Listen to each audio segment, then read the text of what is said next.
by Matt White. The action continues. The let's go situation here.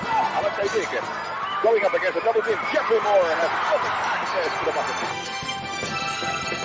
What we saw from that normal replay of that last bit of action was Juan Fernandez actually wanting to dish off the against pass to Jaworski.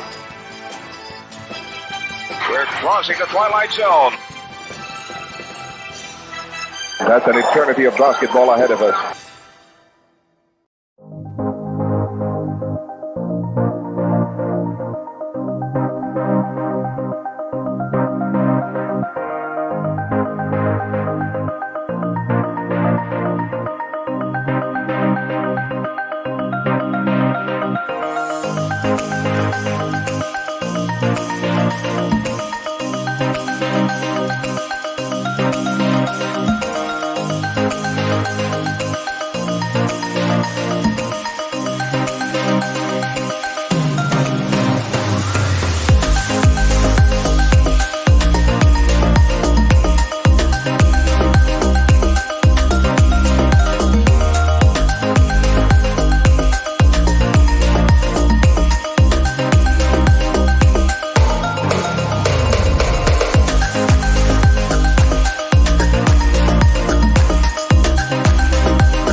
Basketball.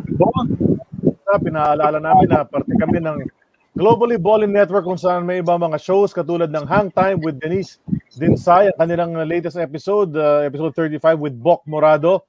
So volleyball talk ang pinag-uusapan dyan sa show na yan. Parte kami ng Globally Ballin Network. You can check out all the social media, the website, all the different shows on the Globally Ballin Network. Check it out, globallyballin.com. And you want to catch us on the go? Hang Time, Globally Ballin Podcast, Who the Heck Are We? An Eternity of Basketball. On the go pwede yan kasi we're on Spotify anytime, anywhere. And then on the Eternity of Basketball, we are on YouTube. So please subscribe to the Globally Ballin YouTube channel so you can check out all the past episodes of An Eternity of Basketball. You can find them over there. The most popular episode so far, nag-overtake na yan. Si Bernie Fabiosa na ang top episode thus far. And then Abby King, Philip Cesar. So that's Crispa, Toyota, Crispa, and then Hinebra, Pido Harencio naman yung number 5. Si Pido na-displace na, matagal number 1 si Pido. Pero ngayon, nasa number 5 na siya. So help your episodes gain popularity. Watch on the YouTube channel. Follow us on all social media. Linktree/GloballyBallin. That's the link that you need para makonekta sa lahat ng mga iyan. Finally, we thank Cuts Apparel PH. Sila gumagawa ng mga uniforme namin. So, ni Noel ngayon yung Cuts Apparel shirt. Kaya makikita nyo, pag pinakita na si Noel Zarate on the screen, he's wearing a Cuts Apparel customized t-shirt. Cuts Apparel PH yan. So, sundan nyo po yan. Ako po si Charlie Cuna. Ayan, yan yung shirt. Yan yung shirt ni Noel. Yeah? Okay, so ako po si Charlie Cuna. Kasama natin sa araw na ito, Noel Zarate. He's back from the Ilocos oh my gosh, yes. of this country of ours from volleyball. Balik naman siya sa AEOB. At si Jay Mercado ang kasama natin today once again. Very familiar na sa inyo si Jay. He's pinch hitting for Sid Ventura, who needs to attend to some personal family matters sa araw na ito. So, makikiusyoso na lang siya sa atin mamayang konti. So, ito na kaming tatlo, the AEOB group for today. Episode 94, guys. 94. Palapit na tayo sa 100. Diba? Slowly, we're getting there. And sa araw na ito, ang ating guest is from Cebu. Another Cebuano. Nakailan na tayo no, in our roster of guests. He's from Cebu and was very popular. Of course, he played for the University of San Jose. The Recoletos, dyan sa Cebu. Superstar yan.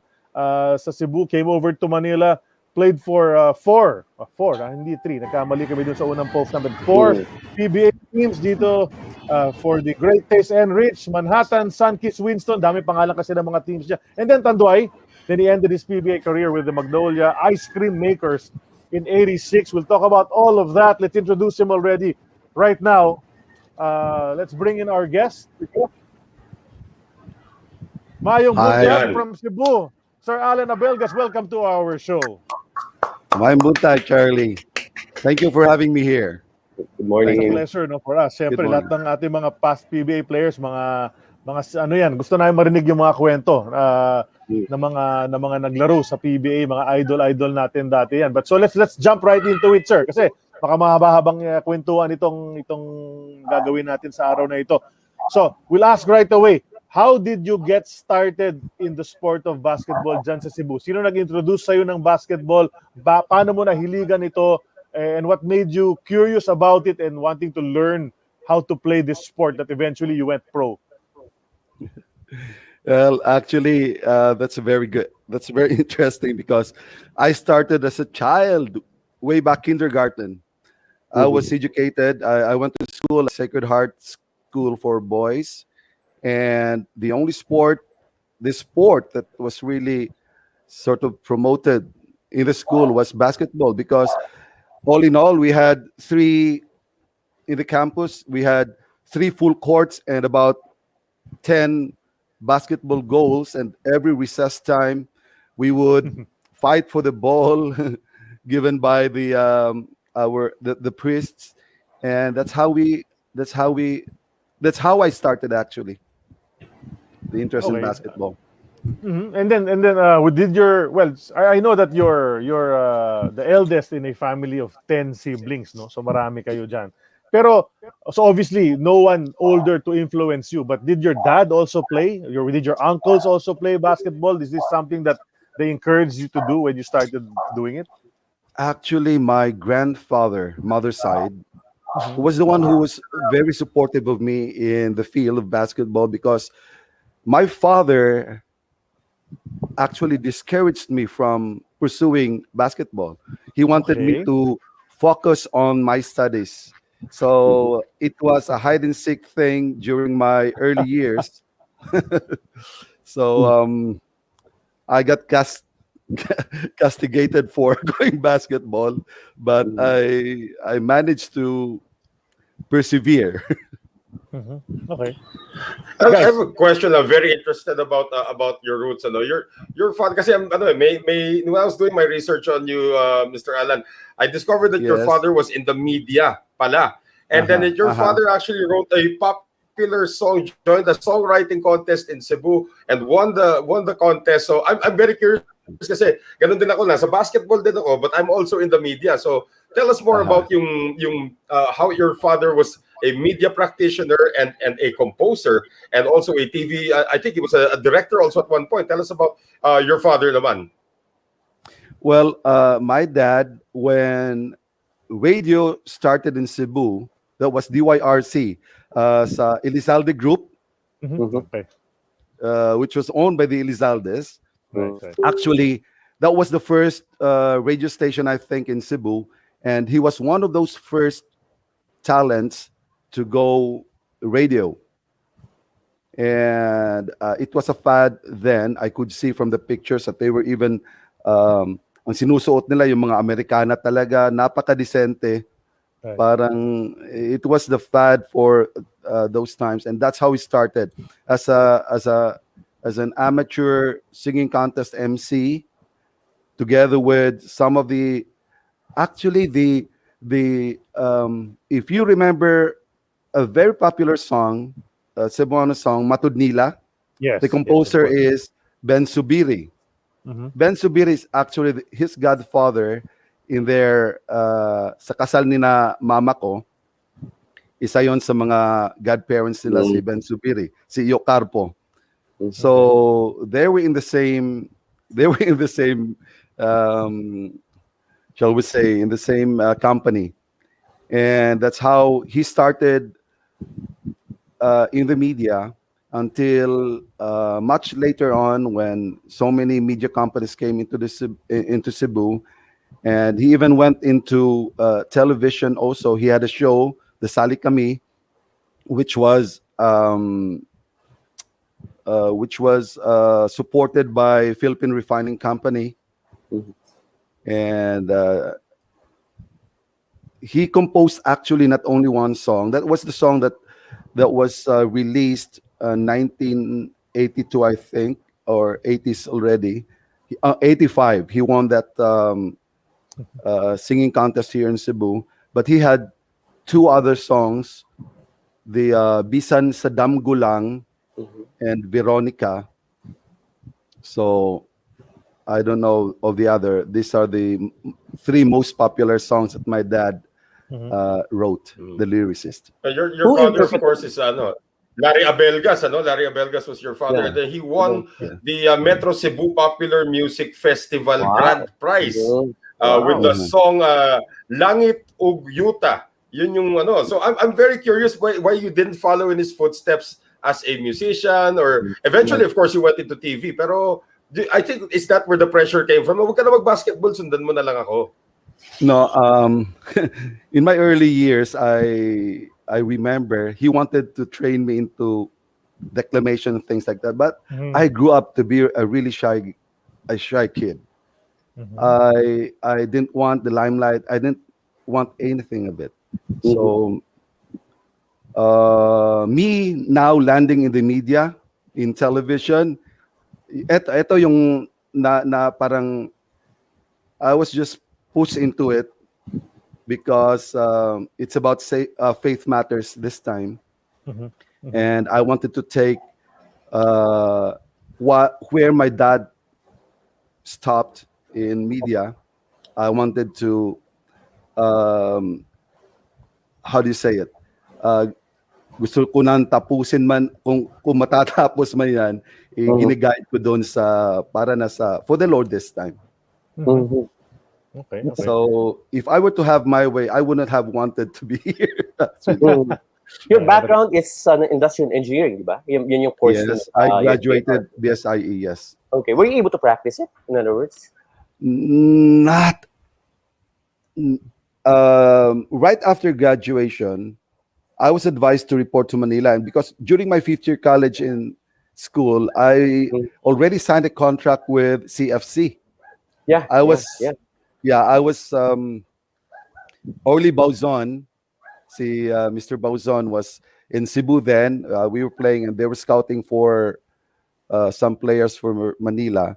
And since I really wanted to finish my studies, we had a compromise. I was made to sign a contract with CFC, so that right after graduation, I was advised to report to Manila.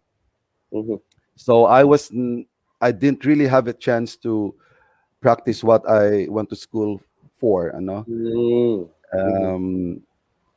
I even considered it as because during the time when I was in Manila, everybody, all of my colleagues, my classmates then, parang they were how do you call that? Parang hindi naman suya. Parang they how they wish they had my position. But on my part, I was also envious of them because they already had positions, managerial, supervisory positions in their jobs. One was with National Steel Corporation and things like that. So in a way, I was also envious of their positions because I was only playing. The grass is always greener on the other side. Talaga, diba? You're right. Sila sa'yo, ingit ka sa kanila, pero You're right. Pero everybody would say, but no, but we're getting ahead of ourselves. Pero malaki na sweldo nyo doon. Yun na nga. Hindi, pero balik tayo konti. He was only playing daw. Playing. We all wanted to play, di ba? Pero we never got to play. Pero anyway, so rewind tayo. So, kailan, somebody says, good morning to Jay, Charlie, and Noel, si Mon Cruz. He was our guest last week. Mon Cruz is watching from UE and from Crispa, of course, Manila Beer. Yeah, of and course, then Si I remember mine. si Aldo Perez. Aldo Perez is watching as well. Played for Great Place. And Diba? Danny Manalastas Danny of Manalastas, as FQ. usual. Nanonood. So nandito yung ating mga the usuals. Thank you guys for your Yan. usual support. Pero balik tayo. I have a question. Balik tayo doon sa mga songwriting na yan. Sino naman si Veronica? Kasi may song na Veronica eh. Who's Veronica? Hindi gusto kong tanungin. Yeah, it was a soap opera actually. It was it started over the radio here in Cebu, and I think it was also made into something in Manila later, much later on. Okay. Veronica. So it was based on a program pala. Not anyone there in your family or whatever. Veronica. Okay. I was thinking baka ganun. Ako magre-rewind din ako, Charlie. Hindi ka ba naging musically inclined, sir? Did you play an instrument also? Kasi ganda ng speaking voice mo. I'm sure your singing voice is also that way. I was gonna say. I play a little guitar. My son is more into it, and kung hilig lang, mahilig ako. Kaya lang ang music ang walang hilig sa akin. So pero based on my experience, dahil mga Bisaya rin ng pamilya namin, mahilig kumanta talaga mga mahihilig yung mga yan. Medyo sagana rin. Si Manny Paterga may album pa, di ba? Si Manny Paterga may album pa. Tama na anak niya. Si Saldi Realubit, di ba? Si Saldi Realubit, di ba? Kantahan talaga. No, but balik tayo sa basketball. So you started kindergarten pa lang, yun na yung inclination mo. In Sacred Heart, would there be tournaments growing up, grade school until high school? May mga intrams ba yan? Sa PE. PE and intrams. I would always excel because during that time, I would be playing all around. I did 100-meter dash. I played soccer, football. I played softball. I even remember doing the shot put. Okay. So I was all around. I played volleyball actually, and that's where I met an accident. I was hospitalized because of that. Okay. Bakit sir? Bakit ano nangyari sa volleyball? I was a high jumper, and there were two of us fighting for the ball. My teammate and I got bumped. When I woke up, I was already in the hospital, and my father visited me in the hospital, and he said to me, "So that's what happens when you're jack of all trades and master of none." So probably that's what took me into concentrating on basketball instead. Okay. Tapos varsity ka nung high school where you're playing against other schools in Cebu? Yes. Already, yun na yun. Before high school, I was already playing. I was quite popular inside the school, and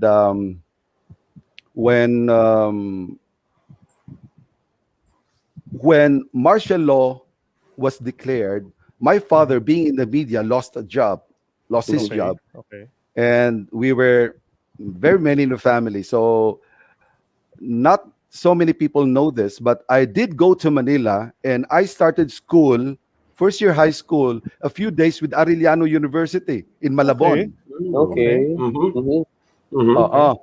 But then when my mother went to Sacred Heart and tried to take my papers, my documents, the transcript. One of my teachers then, Miss Pilar Lim in Cebu, at Sacred Heart, refused to give the transcript and convinced my mom to take me back to Cebu on a scholarship, partial scholarship. Okay. So that's why I went back to Cebu.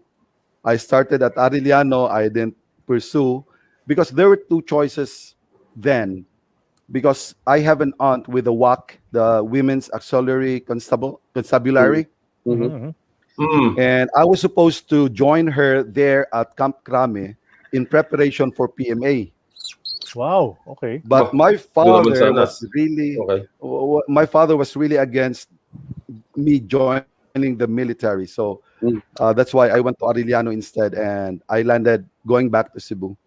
And in my first year, I was already in first year Sacred Heart. I went back to Sacred Heart. And then I couldn't join the varsity because I needed to have 2 years residence before I can join the varsity. So it's a requirement kasi. And then I don't know now. Yeah. Oh. So that's why I was able to join the varsity team, regular varsity team, when I was already third year high school. Okay. But when I was still in second year high school, I remember Podium was already in the senior varsity team. Okay. Podium Israel, together with Morasa, Villegas. They went to Ateneo after that. So I was just watching them. I was under training the varsity. And incidentally, I even remember having an offer also to join San Beda College then. So anong year to, sir? Anong year? that was 74. Yeah, 74, 73, 74. Okay. 73, Sino mga players to, Jay, sa San Beda? That must have been a Hindi strong ko team na also. Before Before sina, na- Jay would remember. Wala pa before sila sina Abe Ate nun. King yan. Oh, Before pa sina sila Ate Abe King, yan. Yeah, sige, go on, sir. Sir Allan.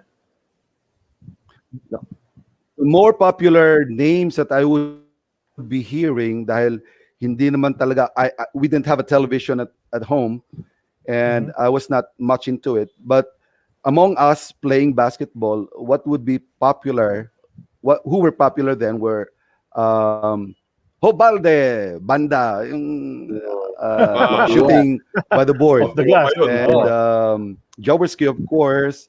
Si Yan yung mga Mika. Naghang yata siya. Right. would Yeah, frequently yeah. hear, Mika days na. never imagining that I would be playing with them later on. Yeah, later on. Eventually, no? Oh, that's right. Yeah, pero anong laro mo na nun by that time in high school? Third year high school ka na, you're playing varsity for Sacred Heart. What was your height already then? Were you almost fully grown by then already? Mga 5'9" ka na? 5'9", yeah. 7. Oh. Is that I was only 5'7", and what was okay. very memorable for me was we when I joined the varsity team at third year, we got into the championship. okay? And it was very rare for the Sacred Heart to go into the championship because during that time, we even had to pay for our uniform just to be able to play in the varsity. We paid for our uniform. And one of the requirements would be you should have no failing grades so that you can play in the varsity team.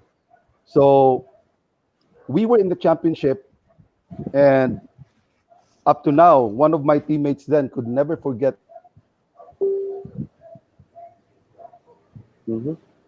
line last second, and it was supposed to be the winning shot, and I missed all of those 2 free throws, and we lost the game. Oh, wow, okay.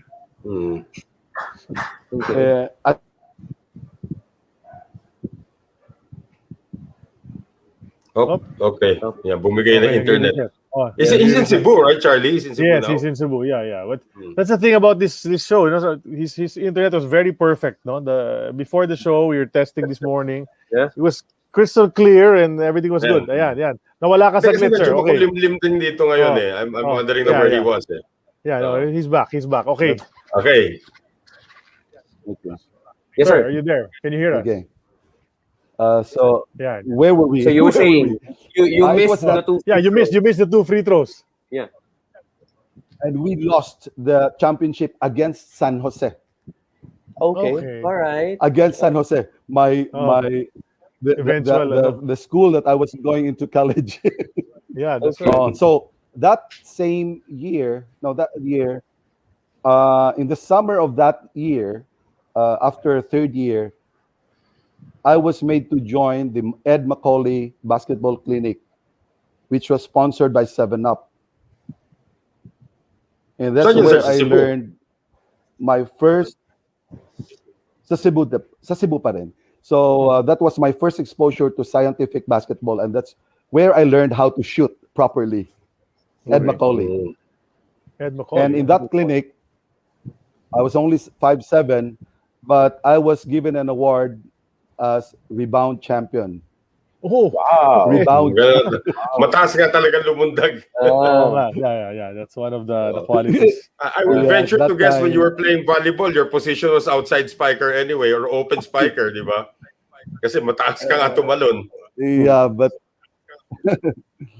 yeah, that's why I landed in the hospital because of that. Yeah, guys. Usually kasi You jump nagbabanggaan too yung mga high, wings you have dyan to land. Oo. You have to land anyway when you jump so high. So, it Mm-mm. depende. Ito, may nag-good morning sa'yo. Oh. Hello, AEOB, good morning. Si Marlo. Marja Marlo Hakutin. Hakutin. Oy, hi Jack Marlo. Hakutin. Marjack, Mga- of course. Of course. I Nag-guest na rin remember yan sa amin, sir, Wow. dati. Grabe Very dami good rin friend. kwento niyan. Mga mas Yeah. senior sa'yo ng konti yung mga yan, ha? Di ba, Sir Allan? Sila Marja. Yeah, Ito, another one. yeah, Jojo Manuel yeah. says, he calls you, ha? Jojo Manuel said, you're the resident junkyard dog, Abelgas. Tough and heady. Di ba? Junkyard dog, ibig Yeah, sabihin because, masipag. Yeah, di ba? That's the term, eh. Yeah, because at that time during my stint in Manila, it was not very many players have this muscular build. Hindi uso yun eh. Yeah, that's true. It was only later on that we really had to go into weights, But at that Pero time, I was karamihan ng pumping. galing Cebu. Di ba, mga karamihan ng galing Cebu, Yeah, mga bato-bato. tangkay itsura niya mga yan eh. Di ba? Oh, That's how we mga grew up. bato-bato. Yeah. Yeah, because we grew up in the backyard basketball. So we played barefoot with slippers on only. Mm. Even noontime, we played basketball on the soil. Yeah, So it was really backyard basketball that we were exposed to. yeah, So yeah. that's why. Pero ano ka na, Parang- point guard talaga yung laro mo, Alan, Yeah, at that time. yeah, You were a point guard already. I never. You were an all knew around what- everything. No, when in college, that's how I came to understand what point guard is. It was already in college. So, Right. but when I play outside of school, I would play all around because that's how I got acquainted. Probably that's how I was polished as a point guard because I knew how every position was played. I could play center, I could play forward. When I played outside, that's why I was very popular among my friends because when we played outside, there were times I remember that while we were practicing in school, there was another practice that would wait for us sa commercial sa Gaisano. And may nag-aabang naman sa akin dahil may laro pa kami doon sa Talisay or somewhere. And I would be playing 3 games in one night. Sarap pa. Hindi ba, grabe nga yung mga kwento ng mga guests natin na ganyan, yung basketball is life talaga. Especially mga galing Cebu. Oh, yeah. That was how basketball was. And I enjoyed it because I played basketball simply because I enjoyed it. Yeah. Then It eventually, took me off nagpunta from ka my kay San Jose Recoletos. When you were in San Jose Recoletos, sino yung makasabayan yung sumikat doon? Who were the players Don who were Don with Palayo. you in the Jaguars? Oh, si Don Don Don. Don Palayo.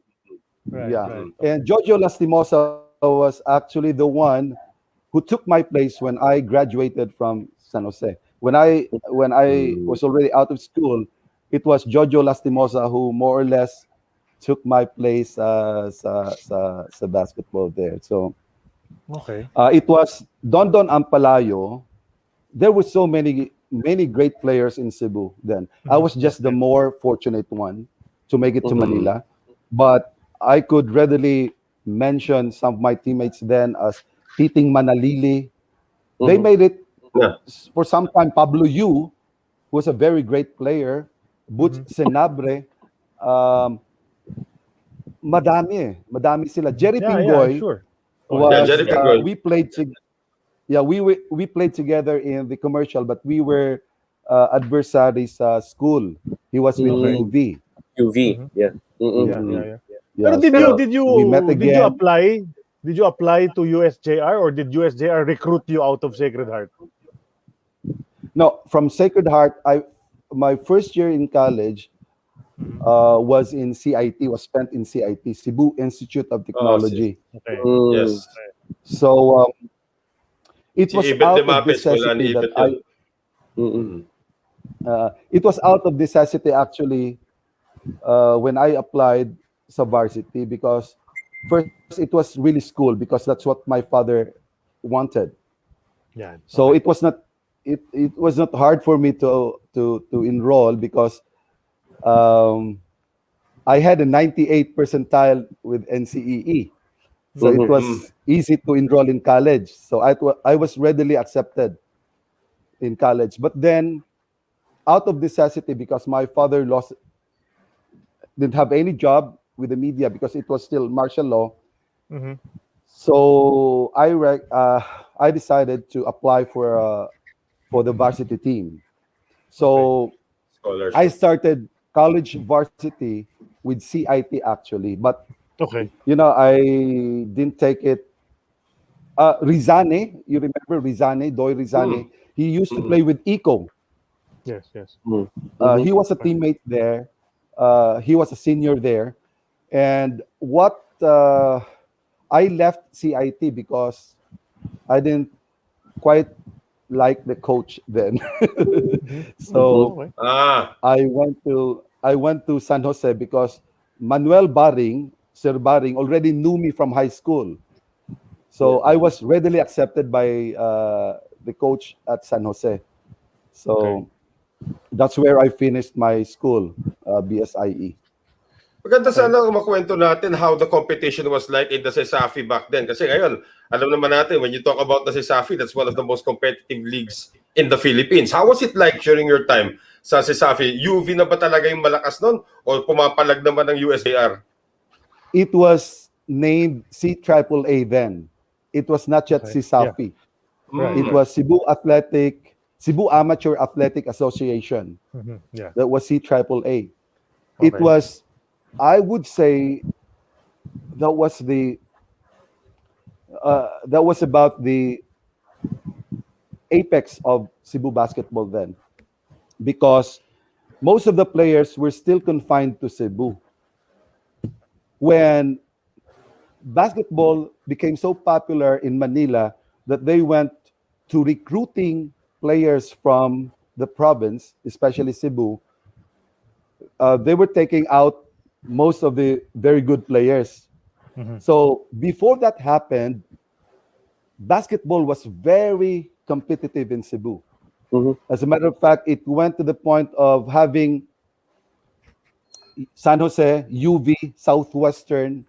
These were the big names in basketball. And I even remember having goons, yung mga nasa likod. Dahil talagang bakbakan talaga yan. Talagang bakbakan as in mortal enemies. They couldn't even greet each other sa commercial. They were really arch enemies. It was during my time, I remember, when it started, the school players, the varsities, were playing together sa commercial teams. And I was fortunate, I was lucky, I was blessed na during my time, we were all friends. That's why I have so many friends. Okay. Curious lang ako, Sir Allan, you took up IE, so that's a 5-year course. 4 years, pero you played for USJR for how many years? For 4 years lang. No, 5 years actually, because there was I see. Okay. It's good that you asked that, because when I transferred to San Jose, I was enrolled. I got enrolled, but little did I know that there was one subject that I had no prerequisite, and I took it up in advance. I was making good. That was integral and algebra. Wow.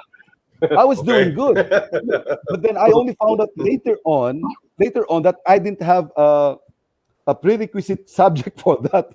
So that's why it got me back. So it was very frustrating, but Na-delay ka tuloy. that's why I lost 1 year Yeah. because of that.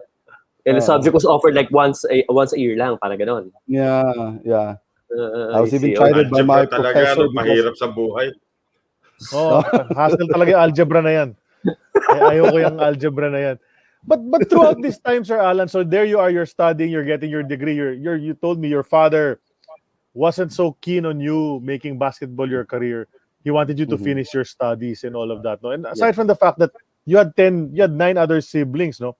Yeah. So was that one of the reasons also your dad wanted you to focus on your studies instead? Is because eventually he saw you providing for the rest of your siblings, or were you guys well off enough that wasn't one of his focuses? We were not well off. He was he started us.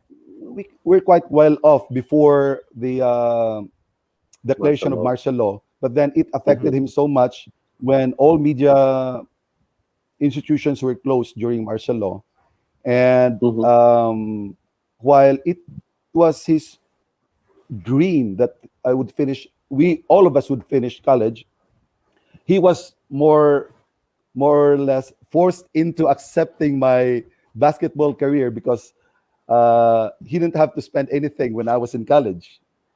Correct. And Correct. on the sides, I was making money, although he wouldn't accept me giving him money. I would give it to my mother.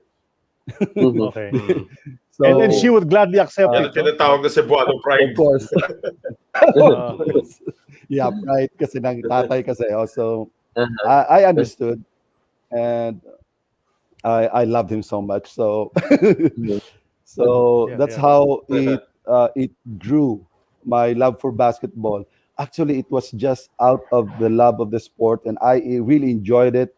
And whenever I had problems with my studies, I would concentrate on basketball. And when I had problems with basketball, I would go back to my studies. And that's how Complementary, at least, how it diba? was. At least, they were, Complementary. Diba? Complementary. And I was always. I remember before we went on the show, it was actually. Yeah, Jay was actually saying that yung pangalan nyo Abelgas, that's kind of a long name already. That's Abelgas, has 3 syllables.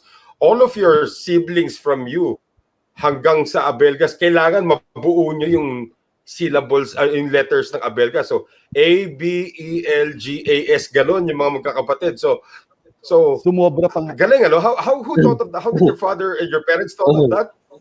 Lahat tayo magkaroon tayo ng 8 anak. Tapos gawin natin silang maybe out of ano natin. Abelgas, ano natin. Artistry.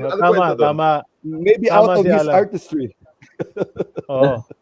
Kasi artist di ba? Kaya gusto niya laging may flair lahat No, for those who might not understand what we're talking about. Si Allan, eldest si Allan eldest si Allan, so Abelgas siya yung A. Tapos L. Letter B naman. Beverly. Eric. And then Lucci. Then Jerry. Tapos Gerardo Sr. Jerry with the G, okay. Yes, then Azucena or Atso. Okay. Sheila. Then Sheila. Then Steph. Then sumobra. Ito, Sobra. Stephen. Yung ginamit naman niya yung lumampas ng father. My father's father was Chinese. C-S-Y.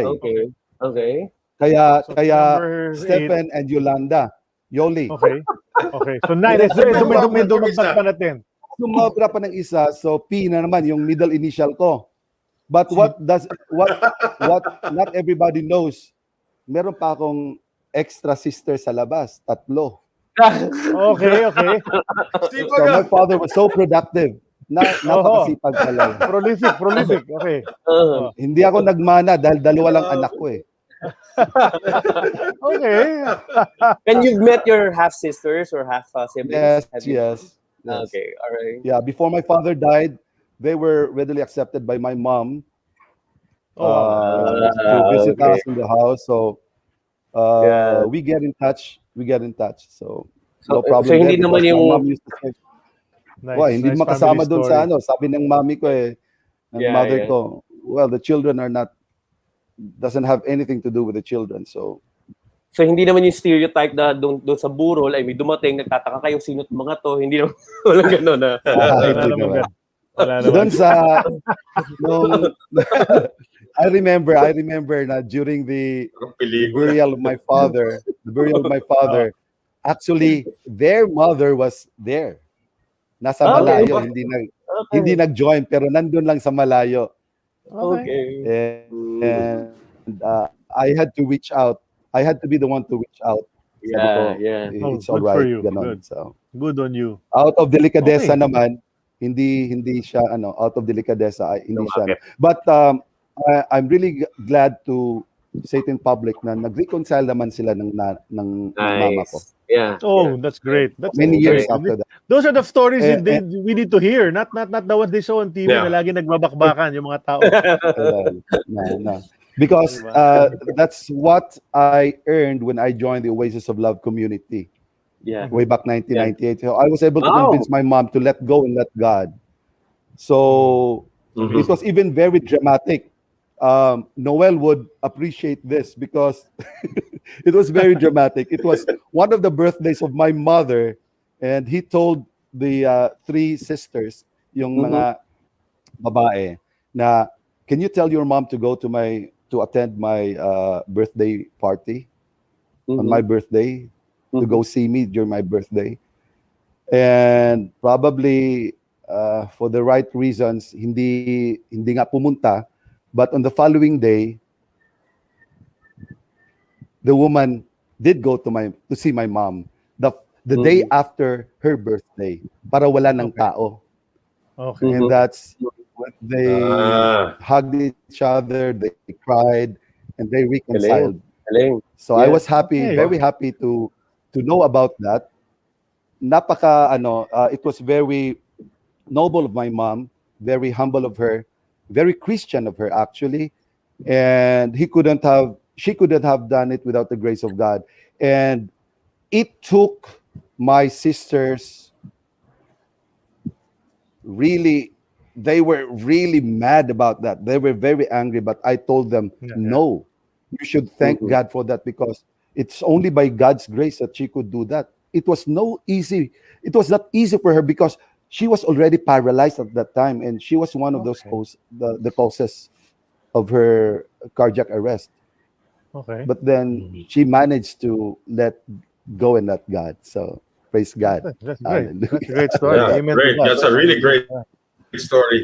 Now we're going to learn more about yung latter life. This is after basketball already, when you actually joined the Oasis of Love. And of course becoming a TV personality also. After that. Pero during your time nung nasa USJR kayo, when did the opportunity come na you were going to go to Manila already to start playing professionally? Kasi iba syempre, pag nasa college, but then you join the commercial, naglaro nga kayo sa Gaisano, but when was the time na sinabi ng mga taga Manila, uy, may magaling sa Cebu, dali natin dito sa Manila? When was that? Noel, let me during my sorry, Sir Alan. Yeah, what we probably didn't indicate in the caption of Facebook when we introduced Allan Abelgas was that he is actually a 5-time MVP in the CAAA in 4 years. So, yun. How's the math? So you go to Manila because of that talaga. You can start explaining siguro paano nangyari yun. 5-time MVP in 4 years. How did that happen? No, actually, that happened in the last 2 years of my basketball. Last 2 years in Cebu. And it wasn't only in the CAAA, it was also in the commercial.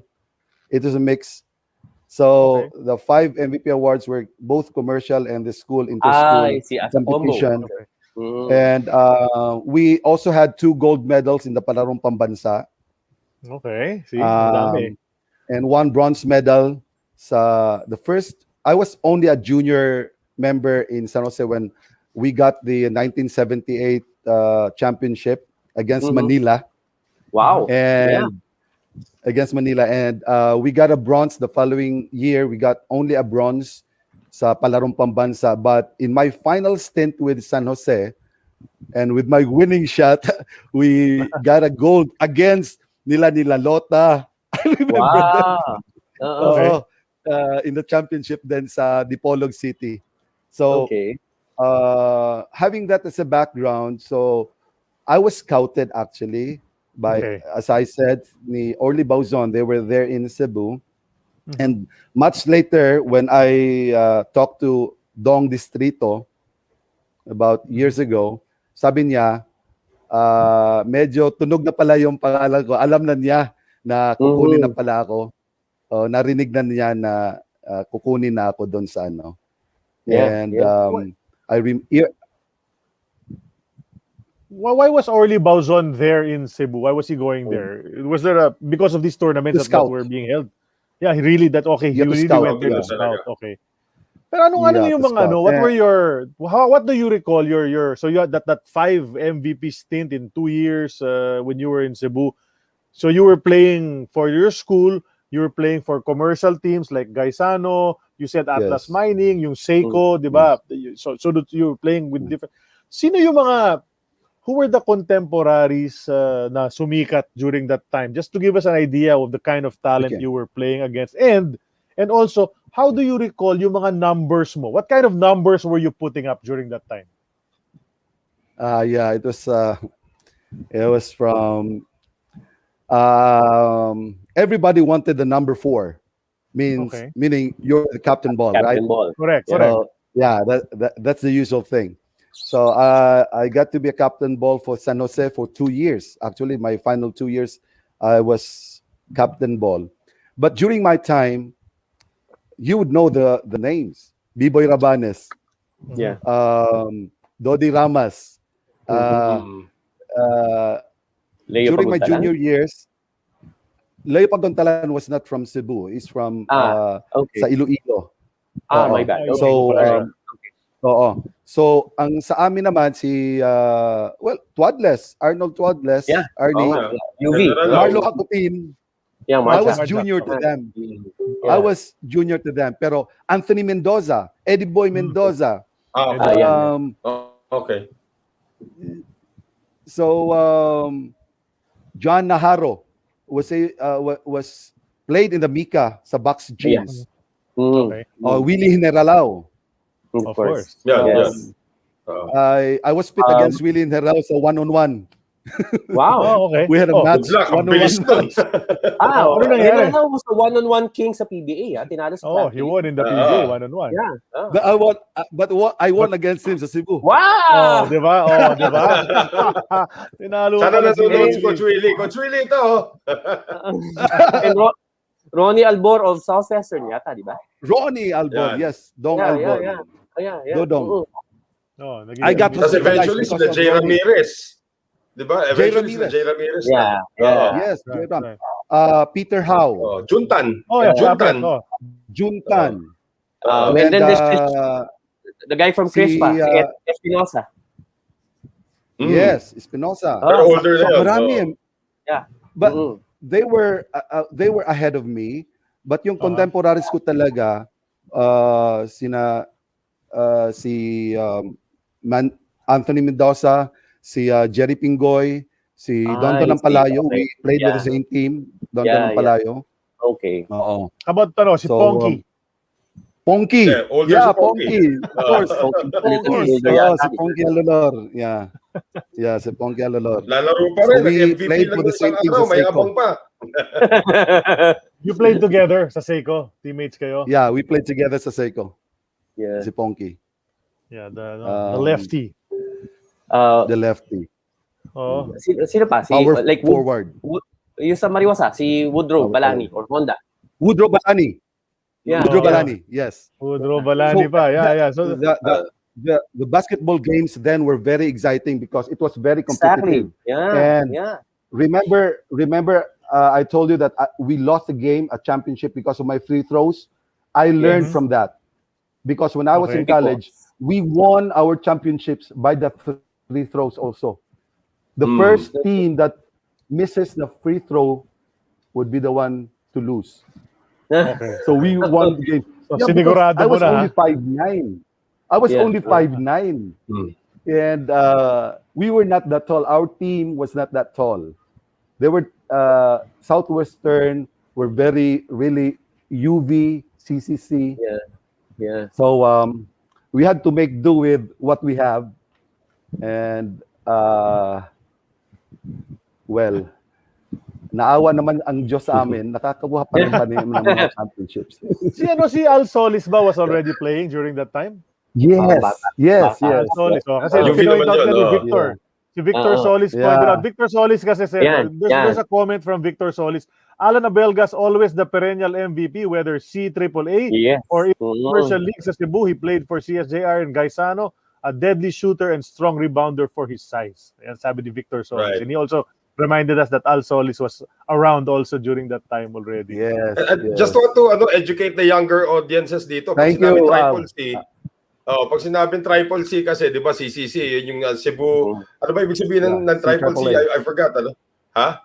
Cebu Amateur Athletic Association. Hindi, sir. Yung CCC. Yung CAA. sinasabi yung CCC. Cebu, that's the UC now. Cebu Central College. Yun na nga. UC na siya ngayon. Cebu ngayon. University of Cebu ngayon. Oo. Punta ako sa UC, tapos sabihin ko sa tricycle driver, punta ako sa University of Cebu. Sa Triple C. Triple C. Sabi ng tricycle driver.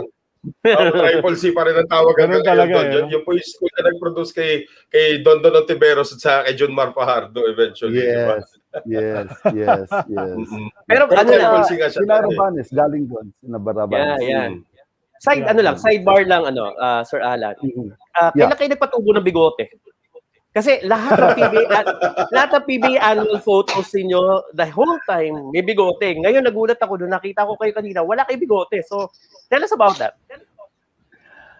Ever since I graduated high school, the bigotes was already there. Okay. It never Uso talaga yun wala parang macho image Pero when I got back to Cebu, I joined the communities, Oasis of Love, and then I went to work. One time, sabi nung asawa ng amo ko, yung owner ng company, why don't you get rid of your bigote? Ganon. But then I also noticed na it was beginning to get hard for me dahil nung nag-color pa ako sa buhok ko, the bigote would also be turning white. So much later on, ang nanibago nga yung pamilya ko, yung mga anak ko, dahil napaka sama daw tingnan ng bibig ko, parang nung binalbas ko na, they were not used to it. But then I found it useful also because I also got into being a lay minister in church. Yes, correct. So it should be clean also. Clean cut. Yeah. Clean cut. Sir Allan, binabati kayo ni Danny Manalastas, who played for FEU before, and I'm not sure kung Solid Mills, no? Ayan. So, ayan, nakalagay. Jay, kamusta mo ko kay Allan? Yes. Hi, Danny.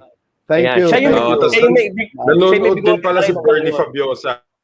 Bernie Bernie Fabiosa ngayon. Yeah, we come from the same school. Yes. Yeah, that's right. Idol ko yan. Yeah. Well, since we mentioned Bernie Fabiosa, there was an article that came out, no, sa PBA annual yata, one of those years. That's right. That you were being called the second coming of Bernie Fabiosa. Yun yung nakalagay dun Yeah, we come from the same school and talagang idol ko yan si Bernie. Did you think you played like him? Did you play like Bernie Fabiosa? Is he somebody that you tried to play like or emulate? Yeah. No, he's one of those na I really admired so much. But when I played, I don't know, I just played myself. I just played to enjoy myself. I just played to enjoy myself. And that's exactly what happened, because when I stopped enjoying it, when I was in the PBA, because it never came to my mind really that I would be landing in Manila. It was never in my radar. That was never in my plans. So when things went bad, because for a series of reasons, I already told Charlie about this. My entry into the league was at the very wrong timing, because I joined the PBA in the third conference, wherein I had no chance at all for the Rookie of the Year, and there were two imports then. So what chance would that be for me. Yeah. So it was a very bad time, and I was not exposed to the Manila media, because media somehow still played a very big role. No, Correct. that's advertising, right? Correct. Yes, So and aside from that, I was not known there in. I was a Cebu boy, right from the province, and I had to do a lot of adjustments, and I was not able to do that because when I was still in Cebu, I would practice every day. I could practice anywhere. I would practice every morning with my shooting, things like that, which stopped when I got to Manila. So naiba yung nawala routine mo, lahat. no? Yeah. And to top it all, EDSA revolution. Okay. Nangyari 86. din. Right. 86. So everything was not really good at that time. I saw it. Okay. And si Distrito nga, sabi nga ni Dong, Lan, why did you stop? It was when when I decided to leave the league, when things started getting better after. Yeah, It's true. It's true. Bumalik siya sa PBA. Bumalik. Oo. After PBS So, din. Yeah, that's right. Yeah. Right so, after you had sabi left. ko, 87, no? Yeah. It wasn't really Right. for me. So Oh, yeah, timing naman eh. So, well, it's okay naman yung naging afterwards sa basketball career. But Yung timing. Isipin nyo guys, if you had stayed with Arellano. that's why nga. Abelgas stayed with Arellano. Grabe nga, there's fated Changed talaga. everything. If you had stayed with Arellano, di ba, there's one. There's also, you could have listened to your dad and you could San Beda, you isa couldn't pa have, yun. pwedeng hindi ka nag-basketball din. Pwede kang naging engineer talaga, di ba? Lawyer, So, maybe. di ba? Or you could have been a songwriter yourself. But before we take our halftime break, we call it in this show, I want to ask you about something that we were able to dig up, Sir Allan. You had an uncle, no? Mhm. You had an uncle who actually played in the Mika. Si Ramon Bagusara. Rudy Hilig. Oh, No. diba? Ramon Pagusara was my grandfather. Grandfather. Okay. Okay, It's your sorry. grandfather. The one Okay. who played with the Mika was Rudy Hilig, Rudy Hilig. Okay. a player Okay. of Southwestern. Rodolfo Okay. Hilig. He played Okay. with Mariwasa. Mariwasa. Oh, He yun. played with Okay. Mariwasa. Mike Bilbao. Mga time yata niya. Yes. Mike Bilbao. Yeah. Yes. Okay. And I was when he was still playing in Cebu. Mama's Love was Bronco Rab before. Okay. The team was Okay. Bronco Rab. Wow. And Okay. I was the bag. Bronco Rab. I was his bag boy. I would be Okay. going around with him during the games. That's right. Yeah. So was that a big influence on you to It was. pursue your basketball career? Definitely. As a matter of fact, he was a good shooter. And at that time, when I was still younger, I would shoot like Yoyong Martirez. Underhanded. Okay. That was my form. And my Tito Rudy would say, you know what? You should improve on your form. But, Anything is better than that, ano? yeah, I didn't listen. I didn't listen that early because I was trying to justify that because when I would be pagpasok ko kasi I can use the left, I can use the right, mga ganyang excuses. Actually, it was only when we lost that game that was the turning point, the championship, when I was in third year, and then I went into the Ed Macaulay basketball clinic when I learned it. And since then, I would be teaching the same thing, and I could teach even a girl to beat a boy in shooting because I would know the basics already. Yeah. Okay, that's great. No, but sige, let's do that. We're gonna enter into the second half. Gawin muna natin, Claude, yung mga slides just for the halftime break ng ating show. There's another show on the Globally Balling Network called Who the Heck Are We? Isang host dyan si Claudia. She's the one running the slides. Who the heck are they? Who the heck are they? Well, their guest, kilala na natin. Seb Sarmenta is their latest My guest. mentor. He just came from the 2020 Tokyo Olympics. So, maraming kwento si Sir Seb. Sa bagay, wherever he comes from, maraming kwento talaga yan si Sir Seb. So, yun. Catch that episode, Who the Heck Are We? And then next, check out everything on the Globally Balling Network. Shows articles, video projects, all their social media, puntahan nyo po, globallyballin.com. And then we are on Spotify and YouTube. Okay, itong Eternity of Basketball. So check us out on the Globally Ballin YouTube channel and on Spotify. Find your most popular episodes. Bernie, Abe, Philip, Atoy, and Pido Harenso, ha? Mga Hall of Famer yung apat na yan. Si Pido, maybe, aabot din dyan.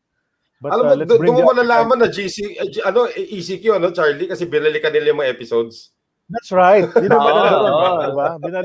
So subscribe to us on the YouTube channel of Globally Ballin. Yan ang kailangan natin. Kasi yung episodes natin, nandyan na. We move our episodes to YouTube and only the latest 5 are still found on our Facebook page. We're doing the migration there. So we're still here. Episode 94, kasama natin si Sir Allan Abelgas. Ganda ng kwentuhan natin so far, no? We're not just talking about basketball. May mga other aspects rin tayong pinapasukan mahaba dito yung sa ating dulo show. dyan. Maganda yung dulo dyan. Yun na nga.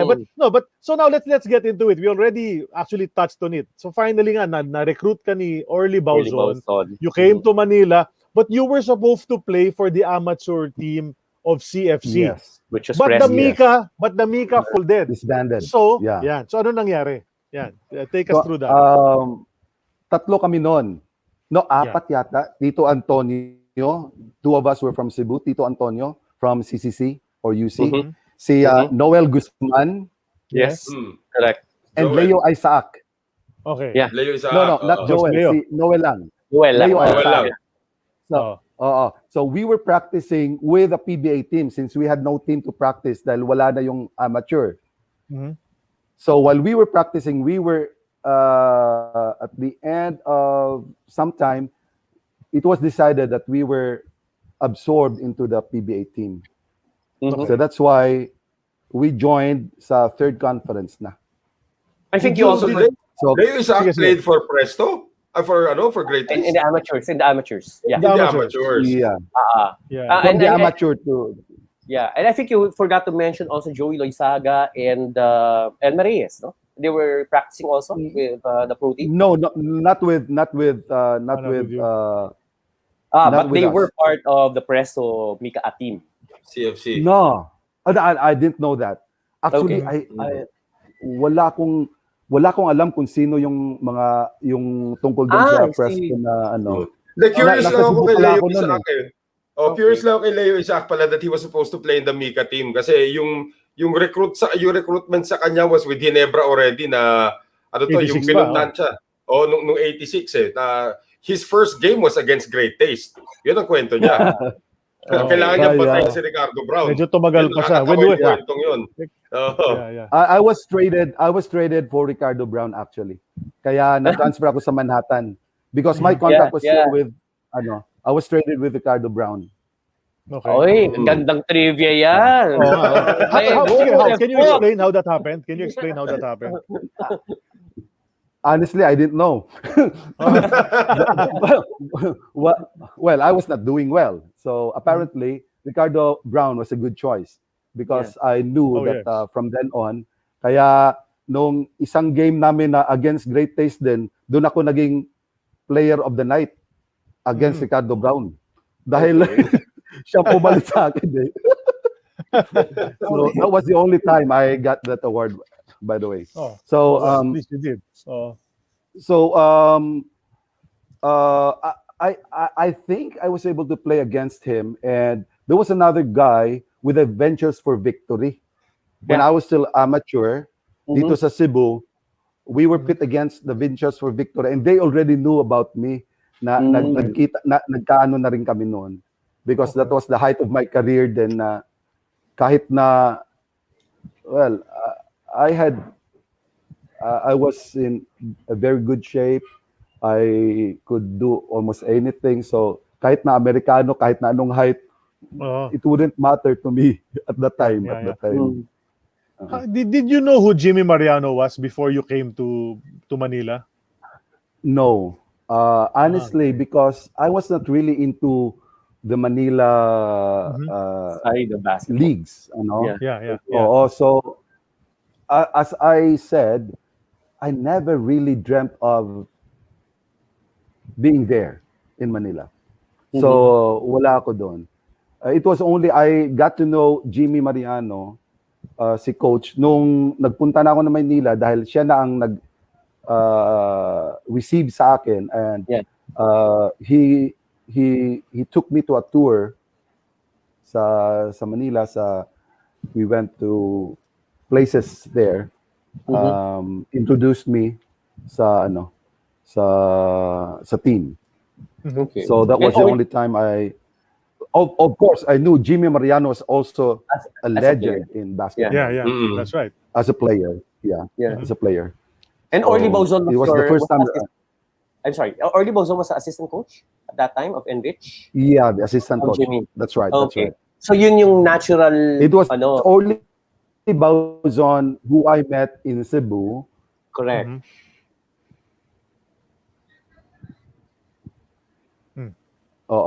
So si Orly Bozon, as a matter of fact, I still remember Sir Orly as telling me, he warned me about the limelight when I'll be in Manila. He warned me about that. Be careful. Right. You might you had been to Manila. There. Yeah, you had been to Manila for a short stint when you were with Arellano, pero for all intents and purposes, bagong salta ka talaga when you came in, no, for Enrich, di ba? Kasi you never really lived here. No. It was in school. Okay. No, sa Arellano, I went to school, not played with Arellano. I just went to school just a few days, and then I went back to Manila. That's right. Okay nga. So when you went to Enrich, yung naging rookie ka sa parang bagong salta ka talaga. I mean, it was a different world altogether. Kasi basketball lang nga. So tama yung warning nga ni Sir Orly. Completely. Laki ng jump eh. Yeah, completely different. Completely different. It was you joined. Yeah, correct. You joined Enrich in the third conference na, no? It wasn't like you started in the first conference. Third conference. Yeah. So how was the transition like? That was a bad path to. Yeah. Oh, okay. All right. Tell us about it. Eddie Boy was very helpful. Eddie Boy Mendoza was the one who was Cebuano, who was from Cebu. Yeah. So kami ang nag-ano doon. Siyang parang ano ko doon. How do you say it? He was the one who made me comfortable being with the team dahil Cebuano nga siya. And we became very close also with Noel Guzman, who I happened to meet years before also in Iloilo. I really made a point to get in touch with Noel Guzman. Probably you can also get in touch with Noel Guzman, who's also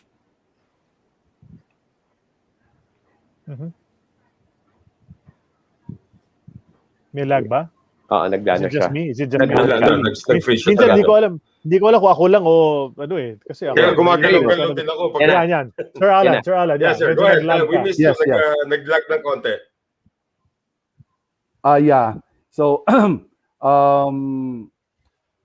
yung transition ko from Cebu to Manila, it was Eddie Boy who helped me a lot to make me comfortable with the people there dahil Cebuano nga siya. And that's where I became very close friends with Noel Guzman. Okay. We went from the practice, we went home together, things like that. So that's how I weathered yung pagsalta ko doon sa Maynila. Okay. That's a name I haven't heard in a long time. Si Eddie Boy Mendoza was actually a neighbor of ours sa Kapitolyo. Nag-rent siya ng apartment sa Kapitolyo, Pasig. Si Eddie Boy Mendoza. Ka-shooting namin doon sa court. Really from... yeah. Okay. Ka-shooting namin si Eddie Boy Mendoza sa court namin doon eh. Panindahan sa Kapitolyo. Yeah. Okay. Dito sa Pasig. Yeah. That's right. Ako sige, Jay. Go, Jay. Go ahead, Jay. Yung 82. So you said you mentioned that you became close to Noel Guzman, no? Yung time na yon, since pumasok ka sa open conference, and normally 2 imports yan, no? And you had Danny Salisbury and Rich Adams as your imports and Rich that time. Yes. So normally ang kakainin na playing time yan, yung mga locals, no? How significant yung impact sa playing time mo? In other words, as a rookie pa man din, no? Hindi ka ba na-dishearten na kapwesto ni Salisbury? Exactly. Exactly what happened. That's why I said na napakasama ng pasok ko, ng timing ng pasok ko doon. Hindi ba na-cause It was bad. But I didn't know any better. Dahil ano nga, I had no manager. Hindi pa nga uso ang manager noon. So wala talaga ako alam eh. Yeah. And I didn't have anything to do now because dahil graduate na ako, wala na. I didn't have anywhere to go. Yeah. Wala mika eh. Yeah, that's right. So you were thrust into the situation. Wala kang magawa talaga at that time, no? So it must have eaten you up inside dahil babad na babad ka sa Cebu Leagues. Pagdating mo rito, hindi ka nakakalaro masyado as a rookie for Edrich. As a matter of fact, whenever I go back to Cebu and right at the airport pa lang, sasabihin ng mga nakakakilala sa akin, Allan, what happened? Ano nangyari? Kaya nakaka-dismay, nakaka-down. Oh, yeah, of course. I don't know. Right. Yeah, Was there ever time na tinawagan ka ni Ron Jacobs to try out for NCC? No. NCCC was the amateur NCC, no? Yeah. I remember it was the height of Crispa Toyota then. Yes. When I got to Manila, and then ang practice kasi namin nasa Green Valley, magkasunod kami sa Crispa. Crispa, correct. Crispa doon nga. Yun yung matigas yung ring eh. Kasunod namin. At si Manuel Baring, si Sir Baring, yung coach namin sa Cebu, at si coach ng Crispa, si Baby Dalupan. We're very close friends, si Dalupan saka si Baring, Baby Dalupan. Okay. And Baby Dalupan told me actually, bata, next year dito ka sa akin ha. Oh, okay. Ano nangyari? Wala na Crispa. Wala na Crispa. Wala si Baby. That's right. Hindi, nawala si Baby sa Crispa. Nawala din si Baby sa Crispa. Tapos pero sandali, clarify natin, Sir Allan. Coach Baby became the consultant of Great Taste in 1983. And you were still with Enrich in 1982. So what transitioned you to Manhattan instead of staying with Great Taste? Yeah. Yun na nga. I was traded for Ricardo Brown yan. Magandang headline ko ha. Yeah, they got Ricardo. You went to Manhattan. You had a good season in Manhattan. But we prepared some photos, no, para sa iyo. Lots the photos are there, no? They're ready. Can we let's go through that together. Yeah, this is from Cebu. Sir, tell us about this, sir. Prisa. That is a Prisa. This is the this is the Prisa before the Palarong Pampook and Palarong Panlalawigan, then this is the Palarong Panlalawigan. Okay. Going to the Panlalawigan, Pampook, then to Pambansa. Okay. Parang hagibis. Batak na batak yung katawan, tinan mo. Yun na nga. Hagibis, di ba? Hagibis yung dating eh. Hagibis talaga, that's right. Paano sasayaw na eh. Di ba? Parang this one, the one on the left is Butch Sinabre. Butch Hagibis. Okay. Was a very good player also. Unfortunately, after retiring from PLDT, he passed away. He got sick. He passed away only 3 years ago. You're referring to the one at the back, no? The left at the back. At the back. The one holding the cap. At my back. That's Businabre. That's the one. Right. Okay. Businabre. Alam nyo, guys, when I saw this photo, I was even asking Sir Allan, parang kamukha ni Dodong Postanes yung nasa kanan eh. Pero hindi daw siya. Oo nga. Diba? Kamukha ni Dodong Postanes. Bato-bato rin. Oo nga, exactly. Lahat sila, bato-bato. Yan ang prototype na Cebuano basketball player. During that time. Na pag-aangat na, di ba, pagdating sa PBA, may bato na naman. Noon pala, mga dilawan na sila. Sir, anong year ito? This should be around 1980. 1981. Wow, man. Wow. 40 years ago, man. Galing. 41. Galing. That's a great photo. Tama-tama. Usong ng hagibis. Tama-tama. We need to give thanks sa misis ni Sir Allan because Sir Allan, as far as he was concerned, wala na siya mga photos or anything, but his wife was able to dig up some for Kaya us. nga, So that's one of them. Thank you so much. Ano ba ginawa nung katabi ninyo sa inyo at ba ganyan yung reaction ninyo? No, the one taking the shots was actually my sister. Okay. Tapos, parang talugan na lang ng mga barkada, mga closer. Yeah. That's good. That's an awesome photo. It's great. Galing. Love that. Hindi Saka yan yung bigote, ha? For everyone who No, are this not was a parade familiar. kasi. Parade kasi ito. Correct. Parade of Yung mga hindi familiar sa bigote, yan yung bigote na sinasabi Yung kanina. mga nakakaalala sa early 80s, uso parada, ano? Nung early 80s. Hindi mo opening ceremony sa PBA parada. Dati sa Montessori Green Hills, lumalabas pa kami, umabot kami Annapolis, paparada kami. Cowboy costume kami. Ano ba yan, di ba? What's the next photo? Let's go to the next photo. Let's check it out. Ito action shot, no? That's you in red. So, dyan, makikita mo, may butas yung sapatos ko. Exactly. Wala na talaga. Sagad na eh.